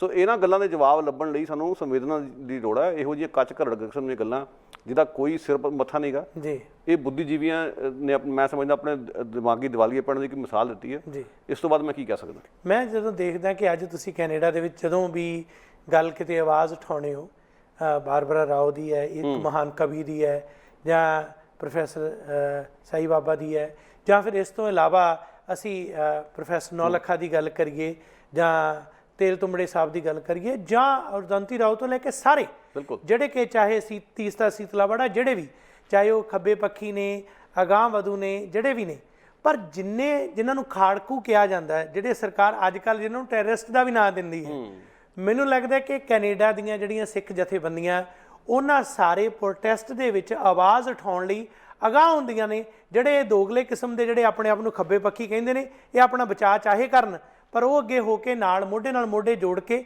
ਆਵਾਜ਼ ਬੁਲੰਦ ਕਰਦੇ ਨੇ। ਜਿਹੜੀ ਇਸ ਗੱਲ ਦੀ ਮਿਸਾਲ ਹੈ ਕਿ ਸਾਨੂੰ ਜੇ ਗੁਰੂ ਸਾਹਿਬ ਨੇ ਇਹ ਸੰਕਲਪ ਦਿੱਤਾ ਹੈ ਕਿ ਅਸੀਂ ਜੇ ਉਸ ਵੇਲੇ ਜਦੋਂ ਹਿੰਦੁਸਤਾਨ ਦੇ ਵਿੱਚ ਔਰੰਗਜ਼ੇਬ ਹਿੰਦੂਆਂ 'ਤੇ ਜ਼ੁਲਮ ਕਰ ਰਿਹਾ ਹੈ, ਚਾਹੇ ਸਾਡਾ ਵਿਸ਼ਵਾਸ ਨਹੀਂ ਹੈ ਉਸ ਧਰਮ ਦੇ ਵਿੱਚ, ਕੋਈ ਆਸਥਾ ਨਹੀਂ ਹੈ, ਅਸੀਂ ਬਿਲਕੁਲ ਵੱਖਰੀ ਨਿਵੇਕਲੀ ਜਿਹੜੀ ਹੈ ਧਾਰਮਿਕ ਪ੍ਰਤਿਸ਼ਠਾ ਰੱਖਦੇ ਹਾਂ, ਪਰ ਅਸੀਂ ਉਸ ਵੇਲੇ ਵੀ ਆਵਾਜ਼ ਬੁਲੰਦ ਕਰ ਰਹੇ ਹਾਂ। ਤਾਂ ਗੁਰੂ ਸਾਹਿਬ ਦੇ, ਗੁਰੂ ਤੇਗ ਬਹਾਦਰ ਜੀ ਦੇ ਪਾਏ ਪੂਰਨਿਆਂ 'ਤੇ ਚੱਲ ਕੇ ਕੌਮੀ ਜਿਹੜੇ ਆ ਸਮਰਪਿਤ ਪਰਵਾਨੇ ਆ, ਉਹ ਇਸ ਆਵਾਜ਼ ਲਈ ਉੱਠ ਰਹੇ ਨੇ, ਤੇ ਇਹਨਾਂ ਸਾਰੇ ਯੋਧਿਆਂ ਨੂੰ ਬਚਾਉਣ ਲਈ ਦਿਨੇ ਰਾਤ ਇੱਕ ਆਵਾਜ਼ ਕਰ ਰਹੇ ਨੇ। ਸਿੱਖਾਂ ਤੋਂ ਕਾਮਰੇਡਾਂ ਨੂੰ ਕੁਝ ਸਿੱਖਣਾ ਚਾਹੀਦਾ ਇਸ ਵਿਸ਼ਾਲ ਸੋਚ ਤੋਂ। ਪਹਿਲੀ ਗੱਲ ਕਿ ਇਹ ਖਿੱਲੀ ਉਡਾਉਣ ਵਾਲੀ ਗੱਲ ਨਹੀਂ, ਇਹ ਠੀਕ ਹੈ ਕਿ ਧਰਮ ਜਿਹੜਾ ਹੈ ਅਫੀਮ ਹੈ, ਮੰਨ ਲਿਆ ਕਥਨ ਦੇ ਤੌਰ 'ਤੇ, ਮੰਨ ਲਿਆ ਕਿ ਧਰਮ ਦੇ ਕਰਕੇ ਫਿਰਕਾ ਪ੍ਰਸਤੀ ਵੀ ਹੁੰਦੀ ਹੈ, ਪਰ ਸਾਰੇ ਧਰਮਾਂ ਨੂੰ ਇੱਕੋ ਤਕੜੀ 'ਚ ਨਹੀਂ ਤੋਲਿਆ ਜਾ ਸਕਦਾ। ਮਿਸਾਲ ਦੇ ਤੌਰ 'ਤੇ ਕੁਝ ਇੱਕ ਮਿਸਾਲਾਂ ਨੇ ਮੈਂ ਦੱਸੂੰਗਾ ਕਿ ਮੀਰਾ ਨੰਦਾ ਨਾਂ ਦੀ ਇੱਕ ਲੇਖਕ ਹੈ, ਉਹ ਬੁੱਧਿਜ਼ਮ ਦੇ ਡਿਫੈਂਸ ਉਸਨੇ ਕਾਫੀ ਕੁਝ ਲਿਖਿਆ, ਔਰ ਉਸਨੇ ਉਸ 'ਚ ਬੜਾ ਸਾਫ਼ ਸ਼ਬਦਾਂ ਲਿਖਿਆ ਉਸਨੇ ਕਿ ਬੁੱਧਿਜ਼ਮ ਨੂੰ ਹਿੰਦੂ ਧਰਮ ਨਾਲ ਨਾ ਮੇੜਿਆ ਜਾਵੇ, ਜਾਂ ਮਤਲਬ ਇਹ ਕਹੋ ਕਿ ਜੀ ਕਿਉਂਕਿ ਹਿੰਦੂ ਧਰਮ 'ਚ ਜ਼ਾਤ ਪਾਤ ਦਾ ਕੋੜਾ, ਤਾਂ ਬੁੱਧਿਜ਼ਮ ਵੀ ਉਸੇ ਤਰੀਕੇ ਦਾ ਧਰਮ ਹੈ। ਹਰ ਇੱਕ ਮਜ਼ਹਬ ਦੇ ਵਿੱਚ ਆਪਣੇ ਆਪਣੇ ਕੁਝ ਚੀਜ਼ਾਂ ਫਰਕ ਨੇ। ਸਿੱਖੀ ਵਿੱਚ ਜਿਹੜੀ ਵਿਸ਼ਾਲਤਾ ਵਾਲੀਆਂ ਗੱਲਾਂ ਆ, ਸਰਬੱਤ ਦੇ ਭਲੇ ਦੀ ਗੱਲ ਕਰਦੀਆਂ, ਜਾਂ ਲੋਕਾਂ ਨੂੰ ਦੂਜੇ ਦੇ ਹੋਰੇ ਜ਼ੁਲਮ ਦੇ ਖਿਲਾਫ ਖੜ੍ਹਨ ਨੂੰ ਪ੍ਰੇਰਦੀਆਂ, ਸਾਨੂੰ ਉਹਨਾਂ ਨੂੰ ਨਾਲ ਜੋੜਨ 'ਚ ਕੀ ਪਰੇਸ਼ਾਨੀ ਹੈ। ਠੀਕ ਹੈ, ਜਿਹੜੇ ਉਸ ਵਿੱਚ ਫਿਰਕਾਪਰਸਤ ਐਲੀਮੈਂਟ ਬੈਠੇ ਨੇ ਉਹਨਾਂ ਨੂੰ ਪਾਸੇ ਰੱਖੋ, ਉਹਨਾਂ ਨਾਲ ਸੰਵਾਦ ਰਚ ਕੇ ਉਹਨੂੰ ਸਮਝਾਉਣ ਦੀ ਕੋਸ਼ਿਸ਼ ਕਰੋ, ਪਰ ਤੁਸੀਂ ਇਹ ਮੰਨ ਲਓ ਕਿ ਸਾਰੇ ਧਰਮਾਂ ਨੂੰ ਆਪਾਂ ਇੱਕੋ ਤਕੜੇ 'ਚ ਤੋਲਣਾ, ਪਹਿਲੀ ਗੱਲ ਤਾਂ ਇਹ ਨਾ ਇਨਸਾਫੀ ਤੁਹਾਡੀ।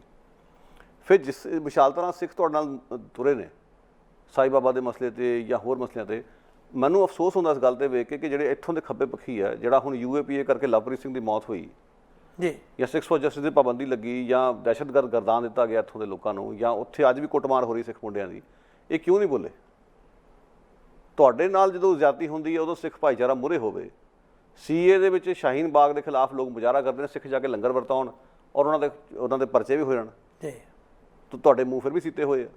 DS ਬਿੰਦਰਾ ਦੇ ਖਿਲਾਫ ਕਾਰਵਾਈ ਹੋਈ, ਤੁਸੀਂ ਕਿਉਂ ਨਹੀਂ ਬੋਲੇ? ਸੋ ਇਹ ਤਾਂ ਇਹਨਾਂ ਦੀ ਆਪਣੀ ਮਤਲਬ ਕਹਿੰਦੇ ਕਿ ਛੋਟੀ ਸੋਚ ਆ ਜੀ, ਤੰਗ ਦਿਲੀ ਇਹਨਾਂ ਦੀ, ਮੈਂ ਤਾਂ ਇਹ ਕਹੂੰਗਾ। ਸੋ ਉਹ ਜਿਹੜਾ ਇੱਕ ਘਸਿਆ ਪਟਿਆ ਜਿਹਾ ਇੱਕ ਤੁਸੀਂ ਚਸ਼ਮਾ ਲਾ ਕੇ ਬੈਠੇ ਹੋ, ਖੋਪਾ ਚੜ੍ਹ ਕੇ ਆਪਣੀਆਂ ਅੱਖਾਂ ਦੇ ਉੱਤੇ, ਉਸ ਨੂੰ ਲਾ ਕੇ ਸੁੱਟ ਦਿਓ। ਸਮਾਂ ਉਸ ਨਹੀਂ ਹੈ ਉਸ ਤਰ੍ਹਾਂ ਦੀ ਗੱਲ 'ਚ ਪੈਣ ਦਾ। ਉਹ ਡਿਸਕਸ਼ਨ ਆਪਣੀ ਇੱਕ ਥਾਂ ਰੱਖਦੀ ਹੈ ਜਿੱਥੇ ਡਿਸਕਸ਼ਨ ਕਰਨ ਵੇਲੇ ਬਕਾਇਦਾ ਸੰਵਾਦ ਸਾਰੀਆਂ ਧਿਰਾਂ ਦੇ ਵਿਚਾਲੇ ਹੋਵੇ ਜੀ। ਪਰ ਇਹ ਮੰਨ ਲੈਣਾ ਕਿ ਜਿਹੜੇ ਸਿੱਖ ਮੂਹਰੇ ਹੋ ਕੇ ਆ ਰਹੇ ਨੇ, ਸਾਰਿਆਂ ਨੂੰ ਖਾਲਿਸਤਾਨੀ ਵੇਖਿਆ ਜਾਵੇ ਉਸ ਐਂਗਲ ਤੋਂ, ਜਾਂ ਉਹਨਾਂ ਦੇ ਨਾਲ ਜਦੋਂ ਕੋਈ ਅਨਿਆਂ ਹੁੰਦਾ ਸੀ ਨਾ ਬੋਲੀਏ, ਇਹ ਸਿਰਫ ਤੰਗ ਦਿਲੀ ਆ। ਸੋ ਸਿੱਖ ਭਾਈਚਾਰੇ ਦੀ ਇਸ ਵਿਸ਼ਾਲਤਾ ਤੋਂ ਕੋਈ ਸਿੱਖਿਆ ਜਾਵੇ ਖੱਬੇ ਪੱਖੀਆਂ ਵੱਲੋਂ, ਮੈਂ ਇਹ ਬੇਨਤੀ ਕਰ ਸਕਦਾ। ਇਸ ਤੋਂ ਬਾਅਦ ਮੈਂ ਕੀ ਕਹਿ ਸਕਦਾ? ਮੈਨੂੰ ਉਸ ਗੱਲ ਦਾ ਅਫਸੋਸ ਜ਼ਰੂਰ ਆ ਜੀ ਕਿ ਜਿਹੜੇ ਆਪਣੇ ਆਪ ਨੂੰ ਖੱਬੇ ਪੱਖੀ ਕਹਿੰਦੇ ਆ, ਉਹ ਜਦੋਂ ਸਿੱਖ ਭਾਈਚਾਰੇ ਦੀ ਭੀੜ ਪੈਂਦੀ ਹੈ ਉਹ ਪਾਸਾ ਵੱਟ ਲੈਂਦੇ। ਅੱਜ ਉਹਨਾਂ ਨੂੰ ਵੀ ਚਾਹੀਦਾ ਕਿ ਨਿੱਠ ਕੇ ਗੱਲ ਕਰਨ ਜੀ। ਜਿਸ ਤਰੀਕੇ ਦੀ ਜ਼ਿਆਦਤੀਆਂ ਪੰਜਾਬ 'ਚ ਹੋ ਰਹੀਆਂ, ਖਾਲਿਸਤਾਨ ਦੇ ਨਾਂ 'ਤੇ ਇੱਕ ਝੂਠਾ ਡਿਸਕੋਰਸ ਖੜਾ ਕਰਕੇ ਨੌਜਵਾਨ ਜੇਲ੍ਹਾਂ ਸੁੱਟੇ ਜਾ ਰਹੇ ਆ ਔਰ ਲੋਕ ਅੱਜ ਵੀ ਇਨਸਾਫ ਲਈ ਵਿਲਕ ਰਹੇ ਆ, ਉਹਨਾਂ ਦੇ ਨਾਲ ਇਹ ਮੋਢੇ ਨਾਲ ਮੋਢਾ ਲਾ ਕੇ ਖੜੇ ਹੋਣ। ਪਰ ਇਹਨਾਂ ਦੇ ਮਨ 'ਚ ਵੜਿਆ ਹੋਇਆ ਕਿ ਜੀ ਇੱਕ ਫਿਰਕਾ ਪ੍ਰਸਤ ਨੇ, ਖਾਲਿਸਤਾਨੀ ਨੇ, ਦੂਜਾ ਹੈ ਕਿ ਕਾਂਗਰਸ ਨਾਲ ਵੀ ਹੀ ਇਹਨਾਂ ਦਾ ਮਤਲਬ ਕਾਫੀ ਤੋਰੀ ਫੁਲਕਾ ਚੱਲਦਾ ਕਿ ਉਹਨੂੰ ਹਰ ਵਾਰ ਇਲੈਕਸ਼ਨ 'ਚ ਧਰਮ ਨਿਰਪੱਖਤਾ ਦਾ ਸਰਟੀਫਿਕੇਟ ਜੋ ਦੇਣਾ ਹੋਇਆ। 84 ਦਾ ਉਹਨਾਂ ਨੇ ਕਤਲੇਆਮ ਕਰਾਤਾ, ਤਾਂ ਵੀ ਧਰਮ ਨਿਰਪੱਖ ਨੇ ਜੀ।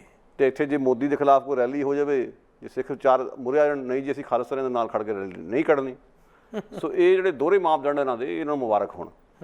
ਅੱਜ ਵੀ ਸਮਾਜ ਇਸ ਗੱਲ ਦੀ ਮੰਗ ਕਰਦਾ ਕਿ ਥੋੜ੍ਹਾ ਜਿਹਾ ਸਿੱਖਾਂ ਤੋਂ ਕੋਈ ਵਿਸ਼ਾਲਤਾ ਸਿੱਖ ਲਵੋ, ਕਿਉਂਕਿ ਇਸ ਵੇਲੇ ਮਾਹੌਲ ਜਿੱਦਾਂ ਦਾ ਬਣਿਆ, ਸਾਨੂੰ ਬਾਬੇ ਨਾਨਕ ਦੀ ਵੀ ਲੋੜ ਆ ਔਰ ਸਗੋਂ ਬਹੁਤ ਜ਼ਿਆਦਾ ਲੋੜ ਆ ਜੀ। ਉਹਨੂੰ ਜੇ ਨਾਲ ਰੱਖਣਾ ਤਾਂ ਤੁਹਾਨੂੰ ਘੱਟੋ ਘੱਟ ਸਿੱਖ ਭਾਈਚਾਰੇ ਬਾਰੇ ਆਪਣਾ ਨਜ਼ਰੀਆ ਬਦਲਣ ਦੀ ਲੋੜ ਆ। ਜਿੱਥੇ ਬਾਬਰ ਨੂੰ ਜਾਬਰ ਕਹਿਣਾ, ਜਿੱਥੇ ਜ਼ੁਲਮ ਨੂੰ ਚੁਣੌਤੀ ਦੇਣੀ ਹੈ, ਜਿੱਥੇ ਜਿਹੜਾ ਧਰਮ ਦਾ ਸੰਕਲਪ ਹੈ ਜਾਤ ਪਾਤ ਦੇ ਖਿਲਾਫ, ਬੁੱਤ ਪੂਜਾ ਦੇ ਖਿਲਾਫ, ਜੋ ਸਥਾਪਤੀਆਂ ਉਹਨਾਂ ਨੂੰ ਚੁਣੌਤੀ ਦੇਣ ਦੇ ਹੱਕ ਦੇ ਵਿੱਚ ਤੇ ਜ਼ੁਲਮ ਦੇ ਖਿਲਾਫ ਹੈ, ਉਸ ਤੋਂ ਵੱਡੀ ਮਿਸਾਲ ਕੀ ਹੋ ਸਕਦੀ ਹੈ? ਪਰ ਜਿੱਥੇ ਅੱਜ ਜਦੋਂ ਅਸੀਂ ਗੱਲ ਕਰਦੇ ਹਾਂ, ਇੱਕ ਪਾਸੇ 82 ਸਾਲ ਦਾ ਬਜ਼ੁਰਗ ਬਾਬਾ ਬੂਝਾ ਸਿੰਘ, ਉਸ ਨੂੰ ਸ਼ਹੀਦ ਕੀਤਾ ਗਿਆ, ਇੱਕ ਪਾਸੇ 82 ਸਾਲ ਦਾ ਕਵੀ ਬਾਰਾਬਰਾ ਰਾਓ, ਉਹਨਾਂ ਨੂੰ ਕਿਸੇ ਵੀ ਸਮੇਂ ਉਹਨਾਂ ਦੀ ਜਾਨ ਜਿਹੜੀ ਹੈ ਇਸੇ ਸੰਘਰਸ਼ ਦੇ ਵਿੱਚ ਜਾ ਸਕਦੀ ਹੈ। ਸੋ ਕੁੱਲ ਮਿਲਾ ਕੇ ਇਸ ਲਹਿਰ ਨੂੰ ਜਿਹੜਾ ਹੈ, ਇਸ ਮਿਸਾਲ ਨੂੰ ਜਗਦੀ ਰੱਖਣਾ, ਇਸ ਮਿਸਾਲ ਨੂੰ ਕਾਇਮ ਰੱਖਣਾ, ਇਹ ਸਾਨੂੰ ਆਪਣੇ ਬਜ਼ੁਰਗਾਂ ਤੋਂ ਸੇਧ ਲੈਣੀ ਬਣਦੀ ਹੈ।